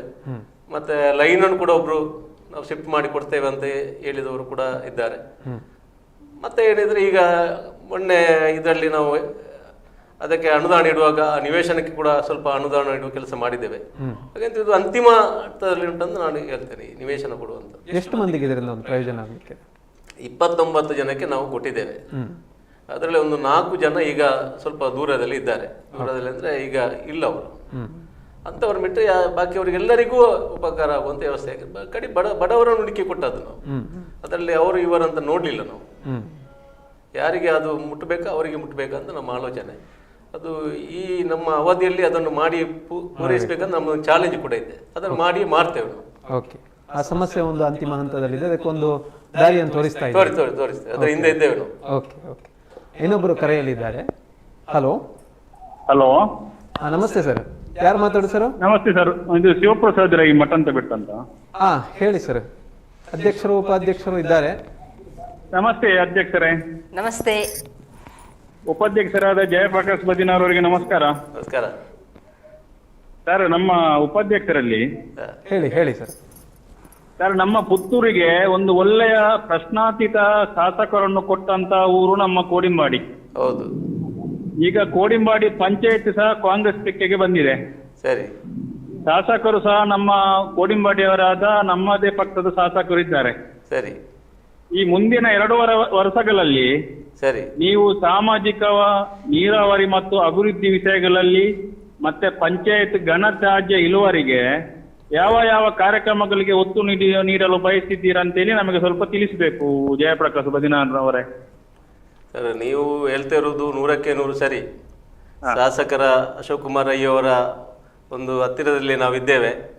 ಅವರ ಕೂಡ ಒಂದು ಕನಸಿತ್ತು, ನಾವೆಲ್ಲ ಪಂಚಾಯತ್ ಇಡಬೇಕು, ನೀವೆಲ್ಲ ಅಧಿಕಾರವನ್ನು ಹಿಡಿಬೇಕು ಅಂತ ನಮಗೆ ಕೂಡ, ಅವರಿಗೆ ಕೂಡ ಒಂದು ಮನಸ್ಸಿತ್ತು. ಈಗ ನೀವು ಘನತ್ಯಾಜ್ಯದ ಬಗ್ಗೆ ಹೇಳಿದ್ದೀರಾ. ನಾವು ಈಗಾಗಲೇ ಕಟ್ಟಡಗಳನ್ನು ಮಾಡಲಿಕ್ಕೆ ಅದ್ರ ಸಮತಟ್ಟನ್ನು ಮಾಡಿದ್ದೇವೆ. ಮತ್ತೆ ನಮಗೆ ಗಾಡಿ ಕೂಡ ಬಂದಿದೆ. ಅದರ ಜೊತೆಗೆ ಮೊನ್ನೆ ನಮಗೆ ತಾಲೂಕು ಪಂಚಾಯತಲ್ಲಿ ಒಂದು ಇಒನವರದ್ದು ಒಂದು ಮೀಟಿಂಗ್ ಕೂಡ ಆಗಿದೆ. ಕೆದಂಬಾಡಿಯಲ್ಲಿ ಒಂದು ದೊಡ್ಡ ಮಟ್ಟದ ಒಂದು ಈ ಘನತ್ಯಾಜ್ಯ ವಿಲೇವಾರಿಗೆ ಒಂದು ದೊಡ್ಡ ಮಟ್ಟದ ಪ್ರಾಜೆಕ್ಟ್ ಆಗಿದೆ. ಅಲ್ಲಿ ಒಂದು 21 ಇದನ್ನು ಐಟಮ್ಸ್ಗಳನ್ನು ಚೇಂಜ್ ಮಾಡಿದಂತ ಹಾಕುವಂಥದ್ದು. ಅವರೇ ಗಾಡಿ ಕೊಡ್ತಾರೆ, ಅವರಿಂದಲೇ ಸಪ್ಲೈ ಮಾಡ್ತಾರೆ ಅಂತ ಅವರು ಹೇಳಿದ್ದಾರೆ. ಆದ್ರೂ ಕೂಡ ಅವರು ಮಾಡುವುದಿಲ್ಲ ನಮಗೆ ಗೊತ್ತಿಲ್ಲ. ಆದ್ರೂ ನಮ್ಮ ವ್ಯವಸ್ಥೆಯನ್ನು ನಾವು ಮಾಡಿಕೊಂಡಿದ್ದೇವೆ. ಈಗಾಗಲೇ ನಾವು ಪ್ಲಾಸ್ಟಿಕ್ ಅನ್ನು ಕಲೆಕ್ಟ್ ಮಾಡುವ ಕೆಲಸ ಮಾಡಿದ್ದೇವೆ ಫಸ್ಟ್ ಆಫ್ ಆಲ್. ನೆಕ್ಸ್ಟ್ಗೆ ಇದು ಹಸಿ ಕಸ ಕೂಡ ನಾವು ಹೇಗೆ ಅದನ್ನು ಸಂಗ್ರಹ ಮಾಡಬೇಕು, ಹೇಗೆ ಇಲಾವರಿ ಮಾಡಬೇಕಂತ ನಾವು ಆಲೋಚನೆ ಮಾಡ್ತಿದ್ದೇವೆ. ಶಿವಪ್ರಸಾದ್ ರವರೇ, ಒಳ್ಳೆಯ ಸಲಹೆ ಜಯಪ್ರಕಾಶ್ ಬದಿನವರ. ನಿಮಗೇನು 2.5 ವರ್ಷ ಒಳ್ಳೆ ಆಡಳಿತವನ್ನು ಮಾಡುವ ಶಕ್ತಿ ನಮ್ಮ ಊರಿನ ದೇವರಾದ ಮೈಸಮರ್ದಿನಿ ದೇವಿ ಕರುಣಿಸಲಿ ಅಂತೇಳಿ ನಮ್ಮೆಲ್ಲರ ಹಾರೈಕೆ. ತಾಯಿ ಮೈಸಮರ್ದಿನಿ ದೇವರ ಕೃಪೆಯಿಂದಲೇ ನಾವು ಈಗ ಇಲ್ಲಿ ಕೂತ್ಕೊಂಡಿರೋದು ಶಿವಪ್ರಸಾದ್ ರವರೇ. ಅವರ ತಾಯಿಯ ಒಂದು ಆಶೀರ್ವಾದದಿಂದಲೇ. ಇಲ್ಲದಿದ್ರೆ ಇಂಥದ್ದೊಂದು ಆಗ್ತದಂತ ಬದಲಾವಣೆಗಳು ನಾವು ನೆನೆಸಿರ್ಲಿಲ್ಲ. ಅದರ ಜೊತೆಗೆ ನಿಮ್ಮ ಆಶೀರ್ವಾದ ಕೂಡ ಇರಲಿ, ನೋಡುವ. Okay okay, thank you Shivaprasad ಅವರೇ. ಗ್ರಾಮ ಪಂಚಾಯತ್ ಅಂತ ಹೇಳಿದ್ರೆ ಜಯಪ್ರಕಾಶ್ ಅವರೇ, ಒಂದಷ್ಟು ಸಮಸ್ಯೆಗಳ ಆಗರವೇ ಯಾವತ್ತೂ ಕೂಡ ಅದು ಅಲ್ಲಿ ಅಭಿವೃದ್ಧಿ ಆಗ್ತಾ ಹೋಗ್ತದೆ. ಅದರ ಜೊತೆಗೆ ಸಮಸ್ಯೆಗಳು ನಿವಾರಣೆ ಆಗುವಂಥದ್ದು ಬಹಳ ಕಡಿಮೆ, ಯಾಕಂದ್ರೆ ಜನರ ಜೊತೆಗೆ ನೇರವಾಗಿ ಸಂಪರ್ಕ ಇರುವ ಕಾರಣ. ಈಗ ಒಂದಷ್ಟು ನಾವು ಬೆಳ್ಳಿಪಾಡಿಯ ಗ್ರಾಮದಿಂದಲೂ ನೋಡೋದಾದ್ರೆ ಅಲ್ಲಿ ಒಂದಷ್ಟು ರಸ್ತೆಯ ಸಮಸ್ಯೆಗಳಿವೆ ಅನ್ನುವಂಥದ್ದು ಕೂಡ ಸಾರ್ವಜನಿಕರಿಗೆ ನಮಗೆ ಅಭಿಪ್ರಾಯ ವ್ಯಕ್ತವಾಗಿದೆ. ಅಂದ್ರೆ ಒಳಭಾಗದ ರಸ್ತೆಗಳು, ಅದರ ಬಗ್ಗೆ ಕೂಡ ಒಂದಷ್ಟು ಮುಂದಿನ ಹಂತದಲ್ಲಿ ಯೋಜನೆ ಇಟ್ಕೊಂಡಿದ್ದೀರಾ? ಬೆಳ್ಳಿಪಾಡಿಯಲ್ಲಿ ಆಲ್ಮೋಸ್ಟ್ ಕಳೆದ ಅವಧಿಯಲ್ಲಿ ರೋಡ್ಗಳನ್ನು ಮಾಡಿಕೊಂಡಿದ್ದಾರೆ ಆ ಭಾಗದ ಸದಸ್ಯರೆಲ್ಲ ಸೇರಿಕೊಂಡು. ಆದ್ರೂ ಇನ್ನು ಉಳಿದ ಭಾಗ ಏನೆಲ್ಲ ಇದೆ ರಸ್ತೆಗಳು, ಅದನ್ನೆಲ್ಲ ನಾವು ಸಂಪೂರ್ಣವಾಗಿ ಅದನ್ನು ಯಾವುದೇ ನಮ್ಮ ಶಾಸಕರು ಹೇಳ್ತಾರೆ, ಯಾವುದನ್ನು ನೋಡಬೇಡಿ, ಅಭಿವೃದ್ಧಿಯನ್ನು ಮಾತ್ರ ನೋಡುವಂತ ಕೆಲಸ ಮಾಡಬೇಕು. ಖಂಡಿತವಾಗಿಯೂ ಎಲ್ಲಿ ಬೇಡಿಕೆ ಉಂಟಾ ಅದನ್ನೆಲ್ಲ ಬೇಡಿಕೆಗೆ ಅನುಗುಣವಾಗಿ ಪ್ರಯಾರಿಟಿ ಮುಖಾಂತರ ಕೊಡುವ ಕೆಲಸವನ್ನು ನಾವು ಕೂಡ ಮಾಡ್ತೇವೆ. ನಮ್ಮ ಪಂಚಾಯತಿಯಿಂದ ಅನುದಾನ ಕಮ್ಮಿ ಇದ್ರು ನಾವು ಅದನ್ನೆಲ್ಲ ಶಾಸಕರಿಗೆ ಬರೆಯುವಂತ ಕೆಲಸ ಮಾಡ್ತೇವೆ. ಶಾಸಕರು ಕೂಡ ಒಂದಷ್ಟು ಹೆಚ್ಚು ಹೊತ್ತು ಕೊಡ್ತಾ ಇದ್ದಾರೆ. ಹೌದೌದು, ಒಂದು ಮಾದರಿ ಗ್ರಾಮ ಪಂಚಾಯತ್ ಮಾಡಬೇಕು. ಆಗ ಮಾದರಿ ಗ್ರಾಮ ಪಂಚಾಯತ್ ಮಾಡಬೇಕಾದ್ರೆ ನಾವು ಹೇಗೆ ಮಾಡಬೇಕು, ಅದು ಈ ರೀತಿಯಲ್ಲಿ ಇರಬೇಕು. ಅಲ್ಲಿ ರೋಡು ಗುಂಡಿ ಇರಬಾರ್ದು, ರೋಡ್ ಇಲ್ಲದೆ ಇರಬಾರ್ದು, ರೋಡ್ ಇಲ್ಲದ ಸಮಸ್ಯೆದವರು ಇರಬಹುದು, ಕರೆಂಟ್ ಇಲ್ಲದ ಮನೆ ಇರಬಾರ್ದು, ಗುಡಿಸಲ್ ಇಲ್ಲದ ಮನೆ ಇರಬಾರ್ದು, ಇಂಥ ಒಂದು ಆಲೋಚನೆಗಳಿದೆ. ಇದನ್ನೆಲ್ಲ ನಾವು ಎಲ್ಲವನ್ನು ನಾವು ಕೊಟ್ಟಾಗ ಜನರಿಂದಲೇ ನಮಗೆ ಸಮಸ್ಯೆ ಬರುವಂತದ್ದು. ಈಗ ಒಂದು ಗುಡಿಸಲು ಇದೆ ಅಂತ ನೀವು ಒಂದು ಕಡೆ ಹೇಳ್ಬಹುದು, ಗುಡಿಸಲು ಕೋಡಿಂಬಾಡಿಯಲ್ಲಿ ಇದೆ, ನೀವೆಂತ ಮಾಡಿದ್ರಿ. ಗುಡಿಸಲಿಗೆ ನಾವು ಕೊಡಬೇಕಾದ್ರೆ ಅವರಿಗೆ ದಾಖಲೆ ಇರುವುದಿಲ್ಲ. ಈ ದಾಖಲೆ ಮಾಡ್ಲಿಕ್ಕೆ ಅವರ ಒಂದು 2 ತಲೆಮಾರು 3 ತಲೆಮಾಂತರ ಜನಗಳು ದೇವರ ಪಾದ ಸೇರಿರುತ್ತಾರೆ. ಇದನ್ನು ಕೆಲಸ ಯಾರು ಮಾಡ್ಲಿಲ್ಲ. ಈಗ ನಮಗೆ ಪಂಚಾಯತಿಂದ ಒಂದು ಮನೆ ಕೊಡ್ಬೇಕಾದ್ರೆ ಹೇಗೆ ಕೊಡುವುದು? ಅಧಿಕಾರಿ ಬಂದ ಆರ್ಟಿಸ್ಟ್ ಕೇಳ್ತಾರೆ, ಆರ್ಟಿಸ್ಟ್ ಕೇಳಿದ ಕೂಡಲೇ ಕನ್ವರ್ಷನ್ ಕೇಳ್ತಾರೆ. ಇದನ್ನೆಲ್ಲ ಮಾಡ್ಬೇಕಾದ್ರೆ ಆ ಪಾರ್ಟಿಯವರು ನಮ್ಮ ಜೊತೆ ಬರುತ್ತಿಲ್ಲ. ಅವರು ಖಾಲಿ ಯಾವಾಗ ಬೇಕಾ ಆ ಟೈಮಲ್ಲಿ ಬಂದು ನಾವು ಹೋಗುವಾಗ ಮನೆ ಇಲ್ಲ, ದಾಖಲೆ ಕೊಡುವಂತ ದಾಖಲೆ ಇಲ್ಲ. ಈ ದಾಖಲೆ ಮಾಡುವಂತ ಕೆಲಸವನ್ನು ನಾವು ಮಾಡ್ಬೇಕಾಗ್ತದೆ. ಇನ್ನು ಮನೆ ಕೊಡದಿದ್ರು ಆಗದಿದ್ರು ಪರವಾಗಿಲ್ಲ, ಈ ದಾಖಲೆ ಮಾಡುವಂತ ಕೆಲಸ ಮಾಡ್ಬೇಕಾಗ್ತದೆ. ಎಲ್ಲ ನಾವು ಪಂಚಾಯತ್ನವರಂತಲ್ಲ, ಈ ಸಂಘ ಸಂಸ್ಥೆಗಳು ಕೂಡ ಇದಕ್ಕೆ ಮುಂದಿನ ದಿವಸಗಳಲ್ಲಿ ಸೇರ್ಕೊಳ್ಬೇಕಾಗ್ತದೆ. ಇಲ್ಲದಿದ್ರೆ ಇದು ಬಹಳ ಕಷ್ಟ. ಮತ್ತೊಂದು ಹೇಗೆ ಅಂದ್ರೆ ಈ ಗ್ರಾಮೀಣ ಪ್ರದೇಶದಲ್ಲಿ ಜನಗಳು ಕೂಡ ಎನಲೈಸ್ಡ್ ಕಮ್ಮಿ. ನಾವೊಂದು ಹೇಳಿದ್ರೆ ಅದನ್ನು ಅವ್ರು ಕೇಳುದಿಲ್ಲ, ಅರ್ಥ ಮಾಡಿಕೊಳ್ಳುವುದಿಲ್ಲ, ನಮ್ಮನ್ನೇ ಅರ್ಥ ಮಾಡಿಕೊಳ್ಳುವುದಿಲ್ಲ. ಯಾಕಂದ್ರೆ ಅವರಿಗೆ ಅರ್ಥ ಮಾಡುವ ಶಕ್ತಿ ಕೂಡ ಕೆಲವರಿಗೆ ಬಾರಿ ಕಮ್ಮಿ. ನೆಗೆಟಿವ್ ಫೀಲ್ಸ್ ಅನ್ನು ಜಾಸ್ತಿ ಅರ್ಥ ಮಾಡಿಕೊಳ್ತಾರೆ. ಇದರಿಂದಾಗಿ ನಮಗೆ ಕೂಡ ಕೆಲಸ ಮಾಡ್ಲಿಕ್ಕೆ ಸ್ವಲ್ಪ ಕಷ್ಟ ಆಗ್ತದೆ. ಪಾಸಿಟಿವ್ ಫೀಲ್ಸ್ ಬಾರಿ ಕಮ್ಮಿ ಹೋಗ್ತದೆ, ನೆಗೆಟಿವ್ ಫೀಲ್ಸ್ ವೈರಲ್ ಆಗ್ತದೆ. ನಾವೊಂದು ರೀತಿ ಹೇಳಿದ್ರೆ ಮತ್ತೊಂದು ರೀತಿಯಲ್ಲಿ ಮತ್ತೊಂದು ಹೇಳ್ತಾರೆ, ಅದನ್ನೇ ಅವ್ರು ಇಟ್ಕೊಳ್ತಾರೆ. ನಾವು ಒಂದ್ಸಲ ಹೀಗೆ ಸೋಲು ಗೆಲ್ಲುವಾಗ ನಾವು ಒಂದು ಎನಲೈಸ್ ಮಾಡಿದೆವು. ಸಲ ನಾವು ಇಷ್ಟೆಲ್ಲ ಕೆಲಸ ಮಾಡಿ ಕೂಡ ಯಾಕೆ ಸೋಲಾಯ್ತು ಅಂತ ನೋಡ, ಒಂದು 60% ಜನ ಹೀಗೆ ಇರ್ತಾರೆ, ಬ್ಯಾಲೆನ್ಸ್ ಆಗಿರ್ತಾರೆ. ಕೆಲಸವನ್ನು ನೋಡಿದವರು ಕೂಡ ಒಂದು ಭಾಗ, ಕೆಲವಾಗ ಅರ್ಥ ಮಾಡಿಕೊಳ್ಳದವರ ಒಂದು ಭಾಗ ಇರ್ತದೆ. ಹೌದು ಹೌದು, ಇದು ಭಾರಿ ಇಂಪಾರ್ಟೆನ್ಸ್. ಅಷ್ಟು ಅವರನ್ನು ಹೊಂದಾಣಿಕೆ ಮಾಡಿಕೊಂಡು ಹೋಗ್ಬೇಕು. ಯಾಕಂದ್ರೆ ನಾವು ಈಗ ಒಂದು ಮನೆ ಕೊಡ್ತೇವೆ, ಮನೆ ಮಾಡಿ ಕರೆಂಟ್ಗೆ ಎನ್ಒಸಿ ಕೊಡ್ತೇವೆ, 94C ಕೂಡ ಮಾಡಿ ಕೊಡ್ತೇವೆ. ಕೊನೆಗೆ ಒಂದು ಯಾವ್ದಾದ್ರು ಒಂದು ಬಾಕಿ ಆದ್ರೆ ಅದೆಲ್ಲ ಕೊಟ್ಟದ್ದು ನೀರಲ್ಲಿ ಒಮ್ಮೆ ಆಗ್ತದೆ. ಆಗ ನಾವು ಅದನ್ನು ಕೋಪ ಮಾಡಿಕೊಳ್ಳಬಾರ್ದು. ಆಗ ನಾವು ಮತ್ತೆ ಸಾವಿರ ವಿಶ್ವಾಸದಲ್ಲಿ ಇಟ್ಕೊಂಡು ಹೋಗ್ಬೇಕು. ಕೆಲವರು ಮನೆ ಕಟ್ತಾರೆ, ಕುಮ್ಕಿ ಜಾಗದಲ್ಲಿ ಮನೆ ಕಟ್ತಾರೆ. ಯಾವುದೇ ಒಂದು 94C ಆಗಲಿ ಯಾವುದೇ ಒಂದು ರೆಕಾರ್ಡ್ಸ್ ಅವ್ರ ಹತ್ರ ಇರೋದಿಲ್ಲ. ಪಂಚಾಯತಿಗೆ ಒಂದು ನಮಗೆ ಕರೆಂಟ್ ಕೊಡಿ ಅಂತ ಹೇಳಿ ನಮ್ಮನ್ನು ಇದು ಮಾಡ್ತಾರೆ. 94C ಆಗಿರ್ಬೋದು, ಯಾವುದೇ ಒಂದು ಜಾಗ ಅವರ ಆಧಾರ ಇಲ್ಲದೆ ಅವರಿಗೆ ಕರೆಂಟ್ ಹೇಗೆ ಕೊಡುವಾಗಿಲ್ಲ. ಕುಮ್ಕಿ ಜಾಗದಲ್ಲಿ ಮನೆ ಕಟ್ಟಿದ್ದಾರೆ. ಅದು ಕುಮ್ಕಿ ಅಂತ ಹೇಳುವಾಗ ಅವರು ಹೇಳೋದೇನು, ನಮ್ಮದೇ ಜಾಗ ಅಂತ. ನಮ್ಮದೇ ಜಾಗ ಅದು ಕುಮ್ಕಿ ಅಂತ ಹೇಳಿ ಅವರಿಗೆ ಅರ್ಥ ಆಗುದಿಲ್ಲ. ಅಂದ್ರೆ ಜನರಿಗೆ ಮಾಹಿತಿಯ ಕೊರತೆ ಇದೆ. ಮೊದಲಾಗಿ ಅವರಿಗೆ ಮಾಹಿತಿ ಬೇಕಾಗ್ತದೆ, ಸರಿಯಾದ ಮಾಹಿತಿ ಕೊಟ್ಟು ಸರಿಯಾಗಿ ಅದನ್ನು ಅರ್ಥ ಮಾಡುವ ಕೆಲಸ ಮಾಡಿದ್ರೆ ಅರ್ಥ ಆಗ್ತದೆ. ಮತ್ತೆ ಸಮಯ ಕೆಲವರಿಗೆ ಇರುವುದಿಲ್ಲ. ಈಗ ಕೂಲಿ ಕೆಲಸ ಹೋಗುವವರಿಗೆ ಸಮಯ ಇರುವುದಿಲ್ಲ. ಈಗ ನಮ್ಮ ಅಲ್ಲಿಗೆ 4 ಸಲ ಓಡಾಡಬೇಕು, ಅದು ಮಾಡ್ಬೇಕು, ಅದೆಲ್ಲ ಅವರಿಗೆ ಟೈಮ್ ಬೇಡ, ಇದ್ದದೇ ಹೋಗ್ತದೋ ದಿನಚರಿ. ಇನ್ನೊಂದು ಜಯಪ್ರಕಾಶ್ ಅವರು, ನಾನು ಗಮನಿಸೋದ್ರೆ ಕೆಲವು ಪಂಚಾಯತ್ನಲ್ಲಿ ಒಂದಷ್ಟು ರಾಜಕೀಯ ಇಲ್ಲ ಅಂತ ಹೇಳಿದ್ರು ಕೂಡ ಒಂದಷ್ಟು ರಾಜಕೀಯ ಇದ್ದೇ ಇರುತ್ತದೆ. ಈಗ ನಿಮ್ಮ ಪಂಚಾಯತ್ನಲ್ಲೂ ಕಳೆದು ಬೆಂಬಲಿತ ಒಂದು ಪಕ್ಷದ ಬೆಂಬಲಿತವಾಗಿ ಬಂದಿರ್ತೀರಾ. ಒಂದಷ್ಟು ಮಂದಿ ಒಂದು ಪಕ್ಷದಿಂದ ನೀವು ಆರಿಸಿ ಬಂದಾಗ ನಿಮ್ಮಲ್ಲಿ ಅದರ ಬಗ್ಗೆ ಹೇಳುದಾ ಬೇಡವಾ ಏನೊಂತ ಒಂದು ಮುಜುಗರಕ್ಕೆ ಒಳಗಾಗ್ತಾರಾ? ಇದು ಕೂಡ ಒಂದು ಸಮಸ್ಯೆ ಆಗಿರ್ಬೋದು ಅಂತ ಅನಿಸ್ತಾ ಇದೆ ನಿಮಗೆ. ಇದನ್ನು ಹೇಗೆ ಹೊಂದಾಣಿಕೆ ಮಾಡಿಕೊಂಡು? ಉಂಟು. ಯಾಕಂದ್ರೆ ನಮಗೆ ಈಗ ಆಡಳಿತ ಬಂದಾಗ ಕೆಲವರು ನಮ್ಮ ಹತ್ರ ಬರ್ಲಿಕ್ಕೆ ಸ್ವಲ್ಪ ಕೆಲಸ ಅಂತ ಆಲೋಚನೆಯಲ್ಲಿ ಇರ್ತಾರೆ. ಆದ್ರೂ ಕೂಡ ಅವರು ಕ್ರಮೇಣ ಅವರು ಬಾಕಿಯವರ ಹತ್ರ ಮಾತಾಡುವಾಗ ಅದು ಸರಿ ಉಂಟು, ತೊಂದರೆ ಇಲ್ಲ, ಕೆಲಸ ಆಗ್ತದೆ ಅಂತ ಬರುವಾಗಿ ನಾವು ಮಾಡ್ಬೇಕು. ನಾವು ಅವರು ಬರುವಾಗ ನಮ್ಮ ವರ್ತನೆ ಇರಬೇಕು, ನಮ್ಮ ಕೆಲಸ ಇರಬೇಕು. ಯಾವಾಗ ಎಲ್ಲಿ ಕೆಲಸ ಆಗ್ತದೆ ಅದು ಒಂದು 4 ಜನ ಮಾತಾಡುವ ಗೊತ್ತಾಗ್ತದೆ ಅವರಿಗೆ. ಈಗ ಕೆಲಸ ಆಗ್ತದೆ, ಅವ್ರ ಹತ್ರ ಮಾತಾಡಿದ್ರೆ ಕೆಲಸ ಆಗ್ತದೆ, 100ಕ್ಕೆ 100 ಆಗ್ತದೆ, ಭ್ರಷ್ಟಾಚಾರ ಇಲ್ಲ, ಇಂಥದ್ದೆಲ್ಲ ವ್ಯತ್ಯಾಸಗಳು ಜನಗಳು ತಿಳ್ಕೊಂಡಾಗ ಆಟೋಮೆಟಿಕ್ ಆಗಿ ಜನಗಳು ಚೇಂಜ್ ಆಗ್ತದೆ, ಕೆಲಸ ಕೂಡ ಆಗ್ತದೆ. ಆಗಿದೆ, ಜನರ ಹತ್ತಿರ ಕೂಡ ಬರ್ತಾರೆ. ಹೌದು, ನಮಗೆ ಕೂಡ ಈಗ ನಾವು ಯಾರನ್ನು ನೋಡಿ ಈಗ ತಿಳ್ಕೊಂಡಿದ್ದೆ ಅವರು ನಮ್ಮ ಜೊತೆ ಫೋನ್ ನಲ್ಲಿ ಮಾತಾಡುದು, ಅವರ ಕೆಲಸವನ್ನು ಮಾಡಿಕೊಂಡು ಹೋಗುದು, ಅದೆಲ್ಲ ಆಗ್ತಾ ಉಂಟು. ಓಕೆ ಓಕೆ, ಮತ್ತೆ ಮಾತುಕತೆ ಮುಂದುವರಿಸೋಣ. ಒಬ್ಬರು ಕರೆಯಲಿದ್ದಾರೆ. ಹಲೋ ಹಲೋ, ನಮಸ್ತೆ ಸರ್. ಎಲ್ಲಿಂದ ಮಾತಾಡ್ತಿದ್ದೀರಿ ಸರ್? ಹೆಸರು? ಹಲೋ ಹಲೋ ಹಲೋ, ಕೇಳ್ತಾ ಇದೆಯಾ ಸರ್? ನಮಸ್ತೆ. ನಮಸ್ತೆ ನಮಸ್ತೆ. ನಾನು ಕೋಡಿಂಬಾಡಿ ಸುರಭಿ ಮಠಂತ ಬೆಟ್ಟುವಿನಿಂದ ಬಾಲಕೃಷ್ಣ ಶೆಟ್ಟಿ ಮಾತಾಡುದು. Okay okay. ಸರ್ ಅಧ್ಯಕ್ಷರೇ ಮಲ್ಲಿಕಾ ನಮಸ್ತೆ. ನಮಸ್ತೆ. ಉಪಾಧ್ಯಕ್ಷರೇ ಅಂತ ಜಯಪ್ರಕಾಶ್ ಬದಿನಾರು ನಮಸ್ತೆ ಸರ್. ನಮಸ್ಕಾರ ಸರ್. ಹೇಳಿ ಸರ್, ಹೇಳಿ. ಸಂಜೀವಿನಿ ಒಕ್ಕೂಟದ ಎಂಬಿಕೆ ಪೇಪರ್ ಅಲ್ಲಿ ಬರ್ತಾ ಇದೆ, ಅದು ಏನಾಗ್ತದೆ ಸರ್? ನೋಡುವ ಬಾಲಕೃಷ್ಣ ಅವರೇ. ಹೇಳ್ತೇವೆ. ಸರಿ ಸರಿ ಸರಿ ಸರಿ, ಓಕೆ ಸರ್. ಬೇರೆ ಏನಾದ್ರು ಕೇಳಲಿಕ್ಕೆ ಇದೆಯಾ? ಹಲೋ, ಬೇರೆ ಏನಾದ್ರು ಸಮಸ್ಯೆ ಬಗ್ಗೆ ಹೇಳಲಿಕ್ಕೆ ಇದೆಯಾ ಬಾಲಕೃಷ್ಣ ಶೆಟ್ಟಿ ಅವರೇ? ಇಲ್ಲ ಸರ್, ಇಲ್ಲ ಸರ್, ಇಲ್ಲ ಸರ್, ಇಲ್ಲ. Thank you. Okay okay okay okay sir, okay. ಇದು ಒಂದಷ್ಟು ಜಯಪ್ರಕಾಶ್ ಅವರು, ಇದೊಂದು ಸಮಸ್ಯೆ. ಇದರ ಬಗ್ಗೆ ಕೂಡ ತಾವು ಹೋರಾಟ ನಡೆಸ್ತೀರಿ. ಅನೇಕ ಪಂಚಾಯತ್ನ ಸಾಮಾನ್ಯ ಸಭೆಗಳಲ್ಲೂ ಕೂಡ ತಾವುಗಳು ನಿರ್ಣಯ ಮಾಡಿಕೊಂಡಿದ್ದೀರಿ. ಸಂಜೀವಿನಿ ಒಕ್ಕೂಟದ ಎಂಬಿಕೆ ನೇಮಕಾತಿ ಒಂದು ಸರಿಯಾದ ರೀತಿಯಲ್ಲಿ ನಡೆದಿಲ್ಲ, ಮಾನದಂಡ ಅದು ಸರಿಯಾಗಿಲ್ಲ, ಆಯ್ಕೆ ಪ್ರಕ್ರಿಯೆ ಎನ್ನುವಂಥದ್ದು. ಇದರ ಬಗ್ಗೆ ಒಂದಷ್ಟು ಸ್ಪಷ್ಟನೆ ಕೊಡಿ.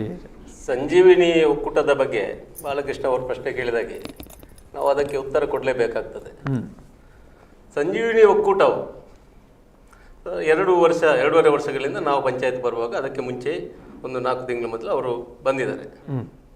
ಈ ವ್ಯವಸ್ಥೆ ಹೇಗಿತ್ತಂದ್ರೆ, ನಾವು ಸಂಜೀವಿನಿ ಒಕ್ಕೂಟದ ಬಗ್ಗೆ ಯಾವುದೇ ತಕರಾರನ್ನು ಮಾಡಲಿಲ್ಲ.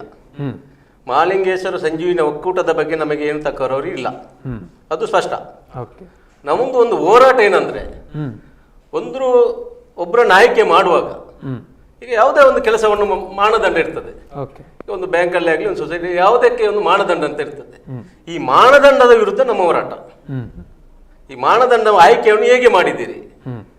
ಸಂಜೀವಿನಿ ಒಕ್ಕೂಟ ಮುಖ್ಯ ಬರಹಗಾರರು ಅಂತ ಇದೆ, ಅದರ ಆಯ್ಕೆ ಹೇಗಿರ್ತದೆ ಅಂದ್ರೆ, ಅದರ ಸುತ್ತೋಲೆ ಪ್ರಕಾರ 2018ರ ಸುತ್ತೋಲೆ ಪ್ರಕಾರ ಅದಕ್ಕೆ PUC ಆಗಿರ್ಬೇಕು ಅವರು, ಅರ್ಹತೆ PUC, ಮತ್ತೆ SCಗೆ ಫಸ್ಟಿಗೆ, ಆಮೇಲೆ ವಿಧವೆ, ಆಮೇಲೆ ವಿಡೋ, ಪ್ರಿಯಾರಿಟಿ ಆ ರೀತಿಯಲ್ಲಿ ಇರುವಂತದ್ದು ಆಯ್ಕೆ. ಇಲ್ಲಿ ನೋಡುವಾಗ ನಮ್ಮಲ್ಲಿ ಆಗಿರುವಂಥದ್ದು, ನಮ್ಮಲ್ಲೇ ಆಗಿರುವಂಥವರು MBK ಅವರು ಆ ಅರ್ಹತೆಗೆ ಯಾವುದಕ್ಕೂ ಇಲ್ಲ. ಅವ್ರದ್ದು ಆ ಟೈಮಲ್ಲಿ PUC ಆಗಿರಲಿಲ್ಲ, SLC ಆಗಿತ್ತು, ಅವರು SC ಅಲ್ಲ, ವಿಡೋ ಅಲ್ಲ, ವಿಧವೆ ಅಲ್ಲ, ಯಾವುದಲ್ಲ.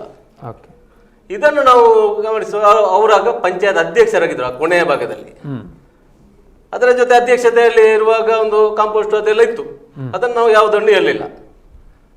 ಆದ್ರೂ ಕೂಡ ಅವರು ಆಯ್ಕೆ ಮಾಡುವಾಗ ಇದು ಹೇಗೆ ಆಯಿತು ಸಾಮಾನ್ಯ ನಮಗೆ ಪ್ರಶ್ನೆ ಬಂತು. ಯಾರೇ ಆಗಲಿ, ಈಗ ಅವರು ಒಂದು ಅದರ ಕೆಲಸ ಮಾಡುವಾಗ ಅವರೊಂದು ಗ್ರಾಮ ಪಂಚಾಯತ್ ಇಲೆಕ್ಷನ್ ಮಾಡುವಾಗ ಅವರ ಜೊತೆ ನಿಲ್ಲಿಕ್ಕಿಲ್ಲ, ಇದು ಅಲ್ಲಿ ಆಗ್ತಾ ಉಂಟು. ಅದೊಂದು ಸಿಬ್ಬಂದಿ ಅಂತ ಹೇಳಿದ್ರೆ ಅವರು ಸಿಬ್ಬಂದಿ ಆಗಿರ್ಬೇಕಲ್ವಾ. ಈಗ ನಾಮಿನೇಷನ್ ಕೊಡುವಾಗ ಕೂಡ ಅವ್ರ ಜೊತೆಗೆ ನಿಲ್ಲುವಂತು MBK ಅವರು. ಇದನ್ನು ನಾವು ಗಮನಿಸಿದಾಗ ಇದರಲ್ಲಿ ಏನು ಉಂಟಂದ್ರೆ ಇದರ ಹೇಗೆ ಆಯ್ಕೆ ಹೇಗೆ ಅಂತ ನಾವು ತಿಳ್ಕೊಂಡ್ವಿ. ನೋಡುವಾಗ ಸುತ್ತೋಲೆ ನಾವು ತೆಗೆದಿದ್ದೇವೆ, ಸುತ್ತೋಲೆ ಮಾಹಿತಿ ಹಾಕಿ ನಾವು ತೆಗೆದಿದ್ದೇವೆ, ಸರಿಯಾಗಿ ನಾವು ನೋಡಿದ್ದೇವೆ. ನೋಡುವಾಗ ಸುತ್ತೋಲೆ ಪ್ರಕಾರ ಇವರ ಆಯ್ಕೆ ಇಲ್ಲ. ನಾವಿದನ್ನು ಅಧಿಕಾರಿಗಳ ಹತ್ರ ಹೇಳಿದ್ವಿ, ಇದು ಸುತ್ತೋಲೆ ಪ್ರಕಾರ ಇಲ್ಲ, ಇದು ಹೇಗೆ ಮಾನದಂಡ. ಅದಕ್ಕೆ ನಾವು ಪಂಚಾಯತಲ್ಲಿ ನಿರ್ಣಯ ಮಾಡಿದ್ವಿ.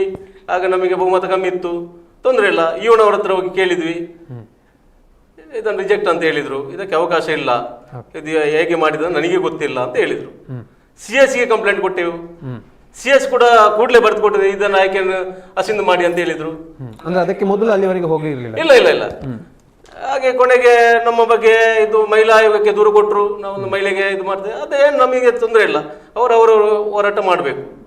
ನಾವು ಅದನ್ನು ACB ಗೆ ಕಂಪ್ಲೇಂಟ್ ಕೊಟ್ಟೆವು. ಈಗ ಲೋಕಾಯುಕ್ತಕ್ಕೆ ಉಂಟು, ನಮ್ಮ ಮತ್ತೊಬ್ಬರು ಅದನ್ನು ಹೈಕೋರ್ಟ್ಗೆ ಹಾಕಿದ್ದಾರೆ. ಅಲ್ಲಿವರೆಗೆ ನಮ್ಮ ಹೋರಾಟ ಹೋಗಿದೆ. ಯಾಕೆಂದ್ರೆ ಒಂದು ವಿಷಯ ನಮಗೆ ಸ್ಪಷ್ಟ ಉಂಟು, ಯಾಕಂದ್ರೆ ಸುತ್ತೋಲೆ ಪ್ರಕಾರ ಅವರಿಲ್ಲ, ನಾವು ಅದನ್ನೇ ಹೋರಾಟ ಮಾಡೋದು. ಆ ಮಹಿಳೆ ವಿರುದ್ಧ ನಮ್ಮ ಹೋರಾಟ ಅಲ್ಲ, ಆ ಸಂಘ ಸಂಸ್ಥೆಯ ವಿರುದ್ಧ ನಮ್ಮ ಹೋರಾಟ ಅಲ್ಲ. ಇದನ್ನೆಲ್ಲ ಅವ್ರು ತಿಳ್ಕೊಳ್ಬೇಕು. ನಮ್ಮ ಹೋರಾಟ ಅಧಿಕಾರಿಗಳ ವಿರುದ್ಧ. ಇದನ್ನು ಹೇಗೆ ನೀವು ಆಯ್ಕೆ ಮಾಡಿದ್ದೀರಿ, ಇದು ಸಾಧ್ಯ ಉಂಟಾ? ಈಗ ಯಾರಾದ್ರೂ ನಮ್ಮ ಮಕ್ಕಳು ಕೂಡ ಮುಂದಿನ ದಿವಸಗಳಲ್ಲಿ ಕೆಲಸಕ್ಕೆ ಸೇರುವಾಗ ಅಲ್ಲಿ ಅರ್ಹತೆ ಉಂಟು, ಡಿಗ್ರಿ ಇದ್ದವನು ನನ್ನ ಇಂಪ್ಲೂಯೆನ್ಸ್ ಅಲ್ಲಿ 10ನೇ ಕ್ಲಾಸಲ್ಲಿ ಕೊಟ್ರೆ ಯಾರಾದ್ರೂ ಬಿಡ್ತಾರಾ? ಅದೇ ಪ್ರಶ್ನೆ ನಮ್ದು, ಬೇರೆ ಯಾವುದೇ ಪ್ರಶ್ನೆ ಇಲ್ಲ. ಆದ್ರೆ ಒಂದೇ ಒಂದು ಪ್ರಶ್ನೆ ಇರೋದು, ಅದು ಹೇಗೆ ಆಯ್ಕೆ ಆಯ್ತು. ಸಪೋಸ್ ಅವರನ್ನೇ ನೀವು ಮಾಡಿ, ನಮ್ಮದೊಂದು ಅಭ್ಯಂತರ ಇಲ್ಲ. ಆ ಆಯ್ಕೆಗೆ ಮಾತ್ರ ನೀವು ಉತ್ತರ ಕೊಡಬೇಕು. ಹಾಗೆ ಅಂತೇಳಿ ಮೊನ್ನೆ ನಾವು ನಿರ್ಣಯವನ್ನು ವಾಪಸ್ ಮಾಡಿದ್ದೇವೆ, ಅದು ಅಸಿಂಧು ಆಗಿದೆ, ಅದನ್ನು ನೀವು ಸರಿ ಮಾಡಬೇಕು, ಆಯ್ಕೆಯ ಬಗ್ಗೆ ನಮಗೆ ಉತ್ತರ ಕೊಡಬೇಕಂತ ನಾವು ವಾಪಸ್ ಮೊನ್ನೆ ನಮ್ಮ ಪಂಚಾಯತ್ ಬಂದನ್ನು ನಿರ್ಣಯ ಮಾಡಿ ಕಳಿಸಿದ್ದೇವೆ. ಇವನವರಿಗೆ ಉತ್ತರ ಬಂದಿದೆ, ಅದಕ್ಕೆ ಉತ್ತರ ಬರಲಿಲ್ಲ. ಮೊನ್ನೆ ನಿರ್ಣಯ ಆಗಿದೆ, ಇವನವರು ಸ್ವಲ್ಪ ರಜೆಯಲ್ಲಿದ್ದ ಕಾರಣ ಉತ್ತರ ಕೊಡಲಿಲ್ಲ, ಕೊಡ್ಬೋದು. ಆ ಸಮಸ್ಯೆ ಕೂಡ ಒಂದಷ್ಟು ಪರಿಹಾರ ಆಗುವ ಹಂತದಲ್ಲಿ ಇದೆ ಅಂತ. ಹೌದು, ಅದು ಆಗಲೇಬೇಕಲ್ಲ ಸರ್. ಯಾಕಂದ್ರೆ ನಾವು ಎಲ್ಲವನ್ನು ಸ್ಟಡಿ ಮಾಡಿ ಹೋರಾಟ ಮಾಡಿರುವಂಥದ್ದು. ಸುಮ್ಮನೆ ಇಲ್ಲದೆ ಒಬ್ಬರ ಮೇಲೆ ಅವರಿಗೆ ಮೇಲೆ ನಾವು ಗೂಬೆ ಕೂರಿಸುವ ಕೆಲಸ ನಾವು ಮಾಡ್ಲಿಕ್ಕೆ ಆಗುದಿಲ್ಲ. ಆ ವ್ಯವಸ್ಥೆ ಸರಿ ಉಂಟಾ ಇಲ್ವಾ ಅಂತ ಅಷ್ಟೇ ನಮಗೆ ಬೇಕಾಗಿತ್ತು. ಓಕೆ, ಮತ್ತೆ ಮಾತನ್ನು ಮುಂದುವರಿಸ್ತಾ ಇದ್ದೇವೆ ನಾವು. ಮುಖ್ಯವಾಗಿ ಜಯಪ್ರಕಾಶ್ ಅವರೇ, ಭ್ರಷ್ಟಾಚಾರ ನಮ್ಮ ಸುದ್ದಿ ವತಿಯಿಂದಲೂ ಕೂಡ ಅಭಿಯಾನ ನಡೀತಾ ಇದೆ. ಗ್ರಾಮ ಮಟ್ಟದಲ್ಲಿ ಜನರಿಗೆ ಸವಲತ್ತುಗಳು ಸಿಗ್ತವೆ, ಸೌಲಭ್ಯಗಳು ಸಿಗ್ತವೆ. ಸರ್ಕಾರದ ಸವಲತ್ತುಗಳು ಏನಿವೆ, ಇವತ್ತು ಕೇಂದ್ರ ಸರ್ಕಾರ ಆಗಿರ್ಬೋದು, ರಾಜ್ಯ ಸರ್ಕಾರ ಆಗಿರ್ಬೋದು, ಅನೇಕ ಯೋಜನೆಗಳನ್ನು ಬಿಡುಗಡೆಗೊಳಿಸ್ತೇವೆ. ಅದು ಪಂಚಾಯತ್ನ ಮುಖಾಂತರವಾಗಿ ಜನರಿಗೆ ತಲುಪ್ತದೆ. ಸೊ ಈ ಸಂದರ್ಭದಲ್ಲಿ ಒಂದಷ್ಟು ಅಧಿಕಾರಿಗಳಾಗಿರ್ಬೋದು, ಜನಪ್ರತಿನಿಧಿಗಳಾಗಿರ್ಬೋದು, ಲಂಚ ಭ್ರಷ್ಟಾಚಾರಕ್ಕೆ ಒಂದು ಅಂಶವನ್ನು ಒಡ್ಡಿ ಜನರ ಜೊತೆಗೆ ಈ ಒಂದು ವ್ಯವಹಾರ ಇರ್ತದೆ, ಆ ಮೂಲಕವಾಗಿ ಜನರಿಗೆ ಸವಲತ್ತನ್ನು ಕೊಡುವ ಕೆಲಸ ಆಗ್ತಾ ಇದೆ ಎನ್ನುವಂಥದ್ದು ಒಂದಷ್ಟು ನಮಗೆ ತಿಳಿಯಲ್ಪಟ್ಟಿರುವಂಥದ್ದು. ಇತ್ತೀಚಿನ ವರ್ಷಗಳಲ್ಲಿ ಬಹಳಷ್ಟು ಕಡಿಮೆ ಆಗಿದೆ, ಆದರೆ ನಮ್ಮ ಶಾಸಕರು ಕೂಡ ಈ ಬಗ್ಗೆ ಹೆಚ್ಚು ಒತ್ತು ಕೊಡ್ತಾ ಇದ್ದಾರೆ. ಭ್ರಷ್ಟಾಚಾರ ರಹಿತವಾಗಿ ಆಡಳಿತ ಆಗಬೇಕು ಎನ್ನುವಂಥದ್ದು ಕೂಡ. ಕೋಡಿಂಬಾಡಿ ಪಂಚಾಯತ್ನಲ್ಲಿ ನಿಮ್ಮ ಮುಂದಿನ 2.5 ವರ್ಷಗಳ ಅವಧಿಯಲ್ಲಿ ಭ್ರಷ್ಟಾಚಾರವನ್ನು ನಿರ್ಮೂಲನೆಗೊಳಿಸಲು ಈ ಒಂದು ಹಂತದಲ್ಲಿ ನಿಮ್ಮ ಯೋಜನೆ ಅಥವಾ ಚಿಂತನೆ ಯಾವ ರೀತಿ ಇದೆ? ಈಗ ಭ್ರಷ್ಟಾಚಾರವನ್ನು ನಿಲ್ಲಿಸಬೇಕು, ಭ್ರಷ್ಟಾಚಾರಕ್ಕೆ ಕಡಿವಾಣ ಹಾಕಬೇಕಂತಲೇ ನಿಟ್ಟಿನಲ್ಲಿ ನಾವು ಈಗಾಗಲೇ ಕೆಲವೊಂದು ಆಪರೇಷನ್ಗಳನ್ನು ಮಾಡಿದ್ದೇವೆ. ಅದು ನಾನು ಯಾವ ರೀತಿ ಅಂತ ನೀವು ತಿಳ್ಕೊಳ್ಬೇಕು. ಆ ರೀತಿಯಿಂದ ಮಾಡಿದ ಕಾರಣ ಈಗ ಕೆಲವೊಂದು ಕಾರ್ಯಕ್ರಮಗಳು, ಬೇರೆ ಬೇರೆ ರೀತಿಯ ಕಾರ್ಯಕ್ರಮಗಳು ಆಗ್ತಾ ಇದೆ. ನಾವು ಮತ್ತೆ ಹೇಗೆಂದ್ರೆ ಈ CC ಕ್ಯಾಮರಾಗಳನ್ನು ಹಾಕೋದು, ಲಂಚ ತಗೊಳ್ಳುವವರು ಮುಖ್ಯ ಅಲ್ಲ, ಲಂಚ ಕೊಡುವವರ ಮೇಲೆ ಕೇಸ್ ಮಾಡ್ಬೇಕಂತ ನನ್ನೊಂದು ಆಲೋಚನೆ. ಅದಕ್ಕೆ ಬೇಕಾಗಿ ನಾನು ಮುಂದಿನ ದಿನ ನನ್ನ ಮೊಬೈಲಲ್ಲಿ ಪಂಚಾಯತ್ ನೋಡುವಂತ ಕೆಲಸ ಕೂಡ ಮಾಡಬೇಕು. ಅದಕ್ಕೆ ಬೇಕಾಗಿ ಅದಕ್ಕೆ ಟೆಕ್ನಿಕಲ್ ಆಗಿ ಎಲ್ಲ ವ್ಯವಸ್ಥೆಗಳನ್ನು ಹಿಡಿಯೋಣವರು ಹೇಳಿದ್ದಾರೆ. ಈಗ ಯಾರು ಕೊಡ್ತಾರೆ, ಯಾರು ತಗೊಳ್ತಾರೆ, ಅದನ್ನು ಕೂಡ ನಾವು ನೋಡ್ಬೇಕು. ಹಾಗೆ ಅಂತೇಳಿ ನಮ್ಮ CC ಕ್ಯಾಮರಾ ಎನ್ನುವಂಥದ್ದು ನಿಮ್ಮ ಒಂದು ಆ ವ್ಯಾಪ್ತಿಗೆ ಮಾತ್ರ. ಹೌದೌದು, ಒಂದಷ್ಟು ಹೊರಭಾಗದಲ್ಲಿ ಏನಾದರೂ ಅದು ಹೊರಭಾಗದಲ್ಲಿ ನಮ್ಮ ಪಂಚಾಯತ್ ಮಟ್ಟದಲ್ಲಿ ಅಂತದ್ದು ವ್ಯವಸ್ಥೆ ಆಗುದಿಲ್ಲ. ಆದ್ರೂ ಕೂಡ ನಾವು ಅದನ್ನೆಲ್ಲ ಮಾಡಿಡ್ಬೇಕು. ಯಾಕಂದ್ರೆ ಅದು ವ್ಯವಸ್ಥೆಗೆ ಎಲ್ಲ ಪೂರಕವಾಗಿ ಇರಬೇಕು. ನಮ್ಮ ಪಂಚಾಯತ್ ಅಲ್ಲಿ ಯಾಕಂದ್ರೆ ದೊಡ್ಡ ದೊಡ್ಡ ಅನುದಾನಗಳು ದೊಡ್ಡ ದೊಡ್ಡ ಬೇರೆ ಬೇರೆ ಕಮರ್ಷಿಯಲ್ಗಳು ಇಲ್ಲದ ಕಾರಣ ನಮಗೆ ಅದಕ್ಕೆ ಒಂದು ದೊಡ್ಡ ಸಮಸ್ಯೆ ಇಲ್ಲ. ಆದ್ರೂ ಚಿಕ್ಕ ಸಮಸ್ಯೆ ಆದ್ರೂ ಅದು ಭ್ರಷ್ಟಾಚಾರವೇ. ಹೌದು. ಅದನ್ನು 100ಕ್ಕೆ 100 ನಾವು ಬೇರೆ ಬೇರೆ ರೀತಿಯಲ್ಲಿ ತಡೆಗಟ್ಟುವ ಕೆಲಸವನ್ನು ನಾವು ಮಾಡ್ತೇವೆ. ಅಂದ್ರೆ ಈಗ ಪಂಚಾಯತ್ನ ಹೊರತಾಗಿ ನಿಮಗೆ ಮುಖ್ಯವಾಗಿ ಕಂದಾಯ ಇಲಾಖೆ ಕೂಡ ಬರ್ತದೆ, ಹೌದು, ಗ್ರಾಮ ಲೆಕ್ಕಾಧಿಕಾರಿಯವರ ಕಚೇರಿ ಕೂಡ. ಈ ಇಲಾಖೆಯಲ್ಲಿ ಕೂಡ ಒಂದಷ್ಟು ನಮಗೆ ಗೊತ್ತಿಲ್ಲ, ನಿಮ್ಮಲ್ಲಿ ಇದೆ ಅಂತಲ್ಲ, ಎಲ್ಲ ಕಡೆ ಇದು ಸಾಮಾನ್ಯವಾಗಿ ಇರುವಂತದ್ದು ನಮಗೆ ಗೊತ್ತಿದೆ. ಸೊ ಅಲ್ಲಿ ಕೂಡ ಒಂದಷ್ಟು ಅದ್ರ ಬಗ್ಗೆ ನಿರ್ವಹಣೆಯನ್ನು ತಾವು ಜನಪ್ರತಿನಿಧಿಗಳು ಇದ್ಕೊಂಡು ಮಾಡಬೇಕು. ಕಂದಾಯ ಇಲಾಖೆಯಲ್ಲಿ ಇರ್ಬೋದು, ಬೇರೆ ಬೇರೆ ಇಲಾಖೆಗಳಲ್ಲಿ ಕೂಡ ಆಗ್ತದೆ. ಅದನ್ನೆಲ್ಲ ನಾವು ಜನಗಳು ನಮಗೆ ಮಾಹಿತಿ ಕೊಡಬೇಕು. ನಾವು ಕೆಲವರಿಗೆ ಅವೇರ್ನೆಸ್ ಹೇಳ್ಬೇಕು, ನೀವು ನಮಗೆ ಎಂತ ಇದ್ರು ನಮ್ಮ ಬಗ್ಗೆ ಮಾಹಿತಿ ಕೊಡಿ ನಮಗೆ. ಆ ಕಡೆ ನಾವು ಮಾಹಿತಿ ಕಲೆಕ್ಟ್, ನಾವು ಟೋಟಲ್ ಆಗಿ ನಮ್ಮ ಗ್ರಾಮ ಪಂಚಾಯತ್ ಅಲ್ಲಿ ನಾವು ಒಳಗೆ ಅಲ್ಲಿ ಇರಬೇಕು. ಅಲ್ಲಿ ಅಂದ್ರೆ ನಮ್ಮ ಎಷ್ಟು ಎಫರ್ಟ್ ಅದನ್ನು ಗ್ರಾಮ ಪಂಚಾಯತ್ಗೆ ಹಾಕ್ಬೇಕು. ನಮ್ಮ ಜನಗಳು, ನಮ್ಮ ಪ್ರಜೆಗಳು, ನಮ್ಮ ಊರಿನವರು, ನಮ್ಮ ಪಂಚಾಯತ್ ಈ ರೀತಿಯಲ್ಲಿ ಕೆಲಸ ಮಾಡಿದರೆ ಮಾತ್ರ ನಮ್ಮ ಮಾದರಿ ಪಂಚಾಯತ್ ಆಗ್ಲಿಕ್ಕೆ ಸಾಧ್ಯತೆ. ನಾನು ಇಲ್ಲಿ ಪುತ್ತೂರಲ್ಲಿ ನಿಂತುಕೊಂಡು ಫೋನಲ್ಲಿ ಮಾತಾಡಿದ್ರೆ ಪಂಚಾಯತ್ ಆಗಿ ಇರ್ತದೆ. ಮಾದರಿ ಪಂಚಾಯತ್ ನಮ್ಮ ಗ್ರಾಮ ಪಂಚಾಯತ್. ಈಗ ನಾನು ಹೋಗಿ ಪಂಚಾಯತ್ಗೆ ನಾವು ಅಧ್ಯಕ್ಷರು ಕೂಡ ಬರ್ತಾರೆ, ಕೂತ್ಕೊಳ್ತಾರೆ. ಗ್ರಾಮ ಪಂಚಾಯತ್ ಯಾರೆಲ್ಲ ಬರ್ತಾರೆ, ಅವರು ಯಾಕೆ ಬಂದಿದ್ದಾರೆ, ಅವರ ಫೈಲ್ ಎಂತದ್ದು, ಅವರನ್ನು ಕರೆಸಿ ಮಾತಾಡುವಂಥದ್ದು, ಅವರಿಗೆ ಒಂದು ಇಷ್ಟು ಟೈಮಲ್ಲಿ ನೀವು ಬನ್ನಿ ಕೆಲಸ ಆಗ್ತದೆ. ಮತ್ತೆ ಅವರ ಮೇಲಾಧಿಕಾರಿಗಳು ಹೋಗ್ಬೇಕಾದ್ರೆ ಕೆಲವರಿಗೆ ಶಾಸಕರ ಬಳಿ ಹೋಗುವಂತವ್ರು ಕೂಡ ನಮ್ಮೊಟ್ಟಿಗೆ ನಮ್ಮ ಜೊತೆಯಲ್ಲಿ ಬರ್ತಾರೆ. ಅವರ ಶಾಸಕರ ಜೊತೆ ಕರ್ಕೊಂಡು ಹೋಗುದವರನ್ನು ಅಲ್ಲಿ ಅವರ ಕೆಲಸವನ್ನು ಮೇಲಾಧಿಕಾರಿಗಳ ಮುಖಾಂತರ ಮಾಡಿಸುವುದು, ಇಂಥದ್ದೆಲ್ಲ ಕೆಲಸ ಮಾಡ್ಲಿಕ್ಕೆ ಆಗ್ತದೆ. ಇಚ್ಛಾಶಕ್ತಿ ಬೇಕು, ಇಚ್ಛಾಶಕ್ತಿ ಬೇಕು, ನಮಗೆ ಸಮಯ ಬೇಕು, ಸಮಯ ಕೂಡ ಬೇಕು, ಅವರಿಗೆ ಕೂಡ ಸಮಯ ಬೇಕು. ಕೆಲವರು ಇವತ್ತೇಳಿ ನಾಳೆ ಬರ್ತೇನೆ ಹಾಗೆ ಹೇಳುವವರಿದ್ದಾರೆ. ಅದನ್ನ ಕೆಲಸ ಆಗ್ತದೆ. ಖಂಡಿತ ಅಡ್ಡದಾರಿಯನ್ನು ಹಿಡಿಯುವ ಮೊದಲು ಈ ರೀತಿಯಾಗಿ ವ್ಯವಸ್ಥಿತವಾಗಿ ಮಾಡ್ಬೋದು. ಖಂಡಿತ.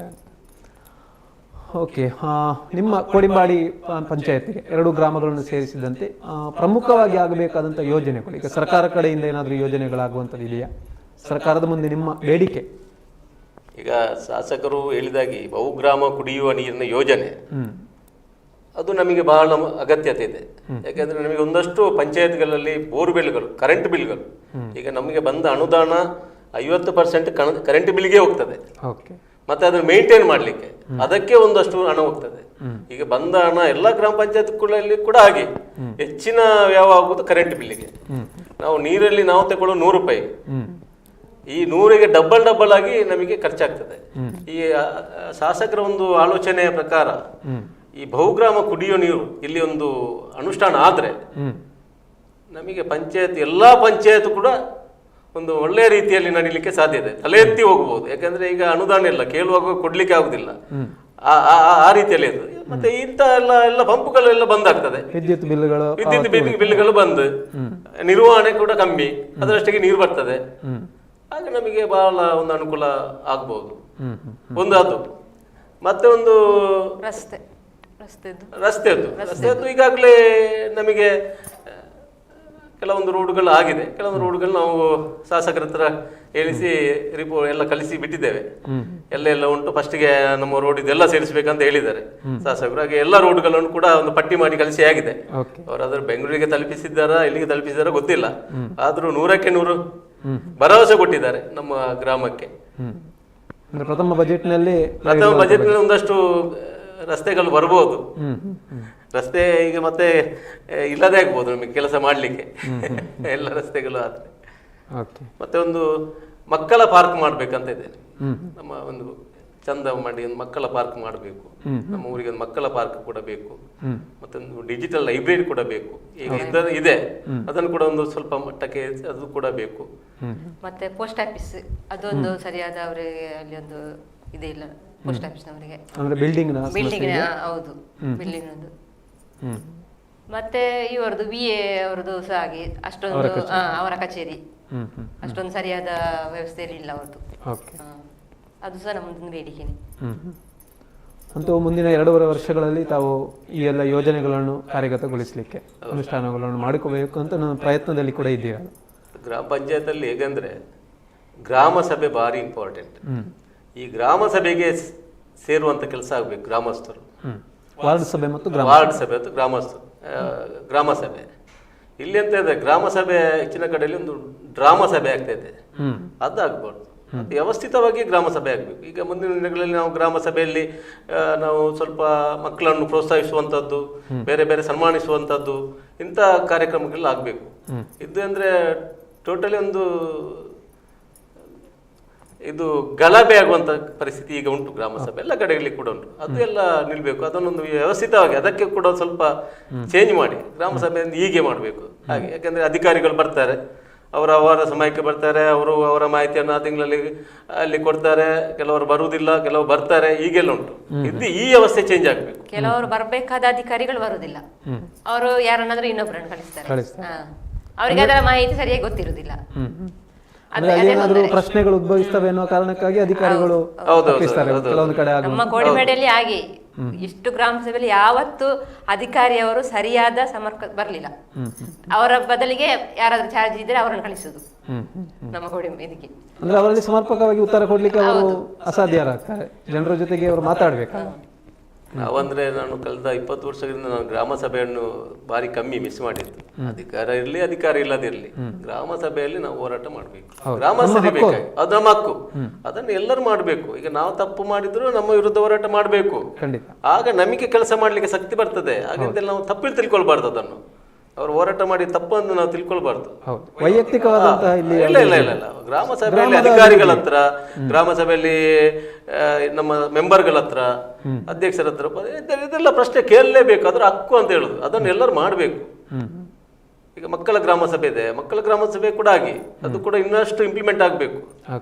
ಈಗ ಮಹಿಳಾ ಗ್ರಾಮ ಸಭೆ, ಉದ್ಯೋಗ ಖಾತರಿ ಗ್ರಾಮ ಸಭೆ, ಇದೆಲ್ಲ ಈಗ ಇದ್ದದ್ದು ವ್ಯವಸ್ಥೆ ಎಲ್ಲ ಸರ್ಕಾರ ಮಾಡಿಕೊಟ್ಟಿದೆ. ಜನರಿಗೆ ಮುಟ್ಟುವಂತ ಕೆಲಸ ಆಗಬೇಕು. ನಿಮ್ಮಂತ ಮಾಧ್ಯಮದವರು ಈಗೆಲ್ಲ ಮಾಡಿದ್ರೆ ಇದು ಬಹಳ ಪ್ರಯೋಜನ ಆಗ್ತದೆ ಅಂತ ನಾನು ತಿಳ್ಕೊಂಡಿದ್ದೇನೆ. ಯಾಕಂದ್ರೆ ಇದು ಬಾರಿ ಇಂಪಾರ್ಟೆಂಟ್. ಈ ಗ್ರಾಮದಿಂದಲೇ ನಾವು ಮೇಲೆ ಬರುವಂತದ್ದು. ಎಲ್ಲಾ ವ್ಯವಸ್ಥೆಗಳು ಈಗ ಗ್ರಾಮಕ್ಕೆ ಬರುವುದು. ಆ ಗ್ರಾಮದಲ್ಲಿ ಎಲ್ಲಿ ಸಿಗ್ತದೆ, ಹೇಗೆ ಆಗ್ತದೆ, ಅದನ್ನು ಹೇಗೆ ಅರ್ಜಿ ಕೊಡಬೇಕು, ಹೇಗೆ ನಾವು ಸರ್ಕಾರದಿಂದ ಬಂದ ಸವಲತ್ತನ್ನು ತಗೊಳ್ಬೇಕು, ಇದು ದೊಡ್ಡ ವಿಷಯ ಆಗಿರ್ತದೆ. ಇದನ್ನು ಬಿಟ್ಟು ನಾವು ಗ್ರಾಮ ಸಭೆಗೆ ಯಾಕೆ ಅಲ್ಲಿ ಅದು ಇದು ಅಲ್ಲಿ ಗಲಾಟೆ, ಈ ಬಗ್ಗೆ ಮಾಹಿತಿಗಳೆಲ್ಲ ಸಿಗುವಂತದ್ದು ಗ್ರಾಮ ಸಭೆ, ವಾರ್ಡ್ ಸಭೆಗಳು, ಬೇರೆ ಬೇರೆ ಗ್ರಾಮ ಸಭೆಗಳಲ್ಲಿ ಸಿಗ್ತದೆ. ಅದನ್ನು ಪಡ್ಕೊಳ್ಳುವಂತದ್ದು ಸಾರ್ವಜನಿಕರಿಗೆ. ಅವರು ಮನೆಯಲ್ಲಿ ಕೂತ್ಕೊಂಡು ಅಥವಾ ಯಾರನ್ನೋ ಹಿಡ್ಕೊಂಡು ನಮಗೆ ಅದಾಗ್ಲಿಲ್ಲ ಇದಾಗ್ಲಿಲ್ಲ ಎನ್ನುವಂತ ಬದಲು ಗ್ರಾಮ ಸಭೆಗೆ ಬಂದು ನೇರವಾಗಿ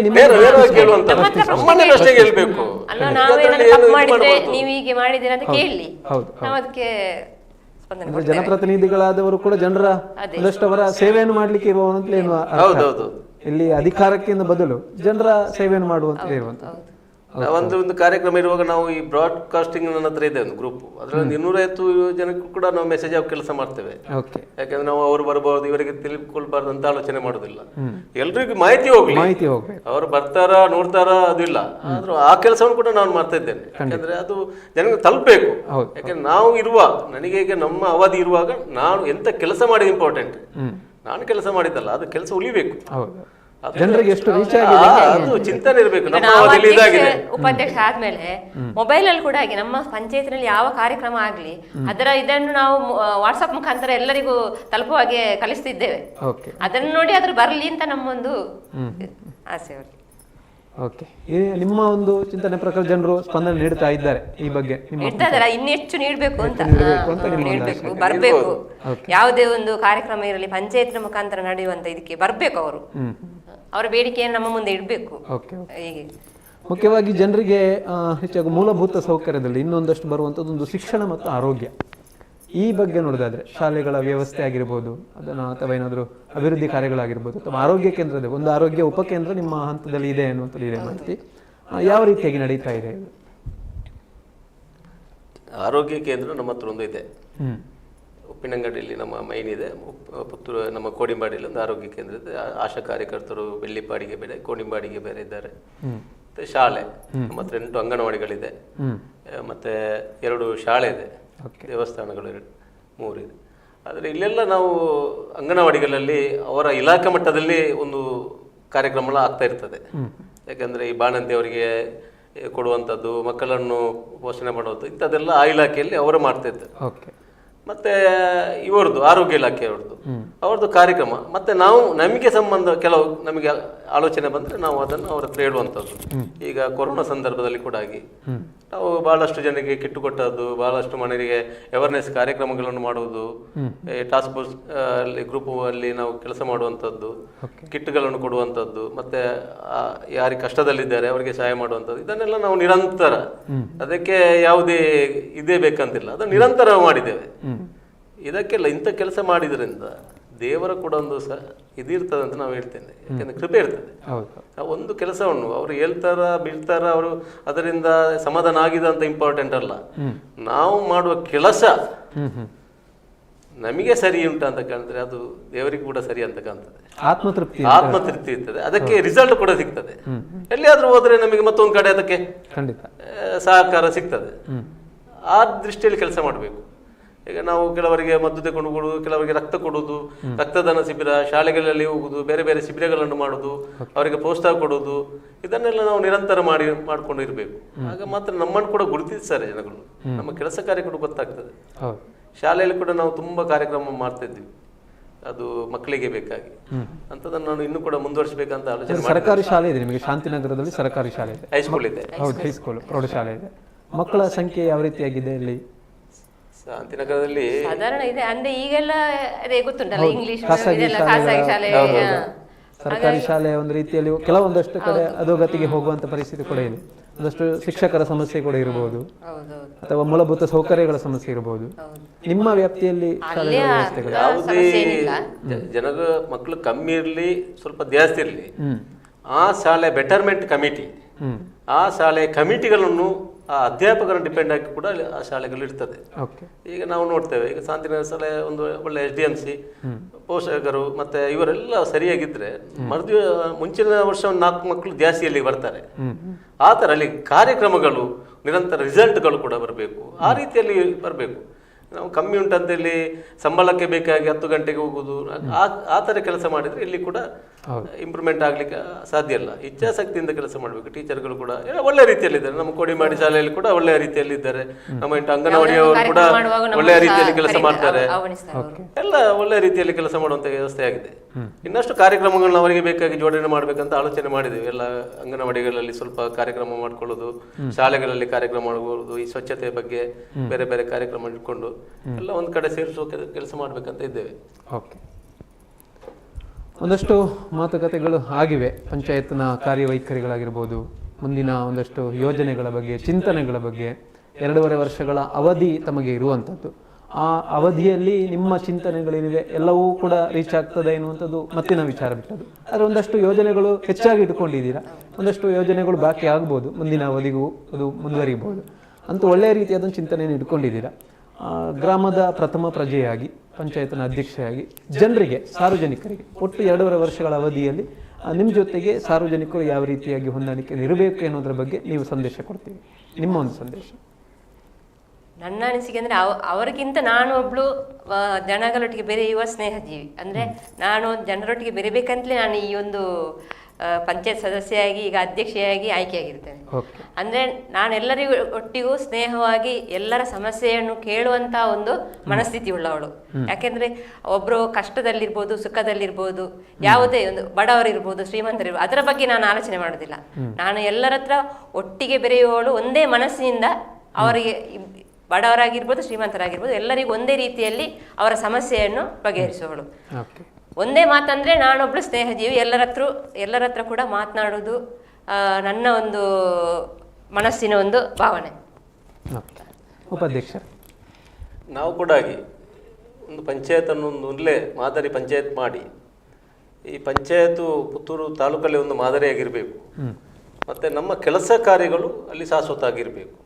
ನಾವೆಲ್ಲ ಶಾಶ್ವತ ಆಗಿರಲಿಕ್ಕೆ ಸಾಧ್ಯ ಇಲ್ಲ. ಈ ಸುತ್ತೋಲೆ ಅದು ಇದು ಅಂತೆಲ್ಲ ಸಾಮಾನ್ಯ, ನಮ್ಮದು ಅವಧಿ ಇಷ್ಟ ಅಂತ ಹೇಳಿದ್ರೆ ಅದೆಲ್ಲ ಸಾಮಾನ್ಯವಾಗಿರ್ತದೆ. ನಾವು ಮಾಡಿದ ಕೆಲಸಗಳು ಮಾತ್ರ ಅಲ್ಲಿ ಶಾಶ್ವತ ಆಗಿರಬೇಕು. ಅದು ಆ ಟೈಮಲ್ಲಿ ಆಗಿದ್ದು, ಅದು ಇವರ ಟೈಮಲ್ಲಿ ಆಗಿದ್ದು, ಇಂಥದನ್ನು ಹೇಳುವಂಥ ಕೆಲಸ ನಾನು ಮಾಡಬೇಕಂತ ನಮ್ಮೊಂದು ಚಿಂತನೆ. ಯಾಕೆಂದರೆ ನಾವು ಒಂದ್ಸಲ ಈಗ ಇದರಲ್ಲಿ ಕೊರೋನಾ ಟೈಮಲ್ಲಿ ನೆಟ್ವರ್ಕ್ ಇರಲಿಲ್ಲ. ನಾವು ಅದಕ್ಕೊಂದು ಹೋರಾಟ ಮಾಡಿದ್ವಿ, ನೆಟ್ವರ್ಕ್ ಬೇಕು ನಮಗೆ ನಮ್ಮ ಗ್ರಾಮಕ್ಕೆ ಅಂತ. ಕೂಡಲೇ ಒಂದು ಜಿಯೋ ಟವರ್ ಬಂತು.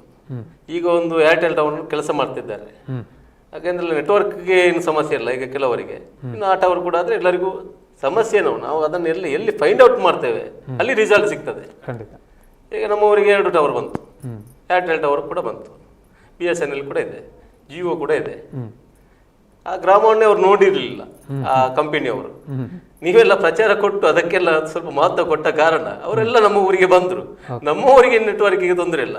ಅದೇ ರೀತಿ ಅದು ಶಾಶ್ವತ ಆಗಿರುವುದು ಅಂತ ಹೇಳುದು ನಾನು.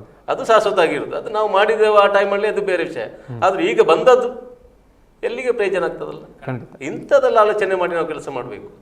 ಅಂದ್ರೆ ಜನರು ಸಮಸ್ಯೆ ಹೇಳೋ ಮೊದಲು ಜನರು ಎಲ್ಲಿ ಎಲ್ಲಿ ಬರ್ಲಿಕ್ಕೆ ಅಲ್ಲಿ ರಪ್ಪಣವಾದಕ್ಕೆ ತಗೊಳ್ಬೇಕು. ಈಗ ಕೆಲವರಿಗೆ 94C, ಕೆಲವು ಅಕ್ರಮ ಸಕ್ರಮ, ಇದನ್ನೆಲ್ಲ ಇದು ಪಂಚಾಯತಿಂದ ಆಗುವ ಕೆಲಸಗಳಲ್ಲ, ಇದು ಶಾಸಕರಿಂದ ಆಗುವ ಕೆಲಸ.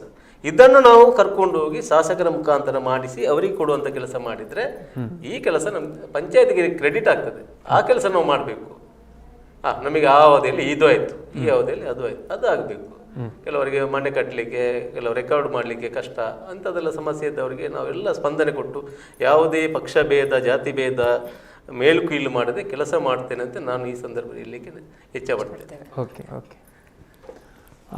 ಇಷ್ಟೊತ್ತು ನಮ್ಮ ಜೊತೆಗೆ ಪಂಚಾಯತ್ನ ಕಾರ್ಯವೈಖರಿಗಳ ಬಗ್ಗೆ ಈ ವಿಶೇಷ ಸರಣಿ ಕಾರ್ಯಕ್ರಮದ ಮೊದಲ ಕಾರ್ಯಕ್ರಮದಲ್ಲಿ ಕೋಡಿಂಬಾಡಿ ಪಂಚಾಯತ್ನ ಅಧ್ಯಕ್ಷರು ಮತ್ತು ಉಪಾಧ್ಯಕ್ಷರು ನಮ್ಮ ಜೊತೆಗೆ ಅನೇಕ ಮಾತುಗಳ ಬಗ್ಗೆ, ವಿಷಯಗಳ ಬಗ್ಗೆ ಚರ್ಚಿಸಿದ್ದಾರೆ. ಮುಂದಿನ ಯೋಜನೆಗಳ ಬಗ್ಗೆ ತಿಳಿಸಿದ್ದಾರೆ. ನಮ್ಮ ಸಾರ್ವಜನಿಕರ ಫೋನ್ ಕರೆ ಕೂಡ ಮಾತನಾಡಿದ್ದಾರೆ. ಆ ಕಾರ್ಯಕ್ರಮದಲ್ಲಿ ಭಾಗವಹಿಸಿರುವಂತಹ ತಮಗೆ ಇರುವರಿಗೂ ಕೂಡ ಧನ್ಯವಾದಗಳು. ಮತ್ತೊಂದು ನಮ್ಮ ಸದಸ್ಯರು, ನಮಗೆಲ್ಲ ಇಲ್ಲ ವ್ಯವಸ್ಥೆ ಮಾಡಬೇಕಾದ್ರೆ ನಮ್ಮ ಸದಸ್ಯರು ಪಂಚಾಯತ್ 11 ಜನ ಸದಸ್ಯರು ಕೂಡ, 10 ಜನ ನಾವು 2 ಜನ ಅಧ್ಯಕ್ಷರು ಉಪಾಧ್ಯಕ್ಷರು, 9 ಜನ ಸದಸ್ಯರು ಕೂಡ ನಮಗೆ ಬಹಳ ಒಳ್ಳೆಯ ರೀತಿಯಲ್ಲಿ ಸಹಕಾರ ಮಾಡ್ತಾರೆ. ಅವರ ಸಹಕಾರದಿಂದ ನಮ್ಮ ಪಕ್ಷದ ಸದಸ್ಯರು ಅವರೆಲ್ಲ ಸಹಕಾರದಿಂದ ಎಲ್ಲ ಕೆಲಸ ಆಗ್ತದೆ. ಮತ್ತೆ PDOನವರಿದ್ದಾರೆ, ಸಿಬ್ಬಂದಿಗಳಿದ್ದಾರೆ, ಮತ್ತೆ ಬೇರೆ ಬೇರೆ ನೀರಾವರಿ ಪಂಪು ಸೆಟ್ ಆಪರೇಟರ್ಗಳು, ಇವರೆಲ್ಲ ಭಾರಿ ಇಂಪಾರ್ಟೆಂಟ್ ನಮಗೆ. ಇವರೆಲ್ಲ ಸಹಕಾರದಿಂದ ಮುಂದಿನ ಒಳ್ಳೆಯ ಮಾದರಿ ಪಂಚಾಯತ್ ಮಾಡಬೇಕಂತ ನಮ್ಮ ಆಲೋಚನೆ ಇದೆ. ಓಕೆ, ಖಂಡಿತ ಇದು ಸರಣಿ ಸಂಚಿಕೆಯ ಮೊದಲ ಕಾರ್ಯಕ್ರಮ. ಇನ್ನು ಮುಂದಿನ ಹಂತದಲ್ಲಿ ಮತ್ತಷ್ಟು ಪಂಚಾಯತ್ಗಳ ಸಾರಥಿಗಳ ಜೊತೆಗೆ, ಅಧ್ಯಕ್ಷ ಉಪಾಧ್ಯಕ್ಷರುಗಳಾಗಿರ್ಬೋದು, ಅಧಿಕಾರಿಗಳ ಜೊತೆಗೆ ನಾವು ಮಾತನಾಡಲಿಕ್ಕಿದ್ದೇವೆ.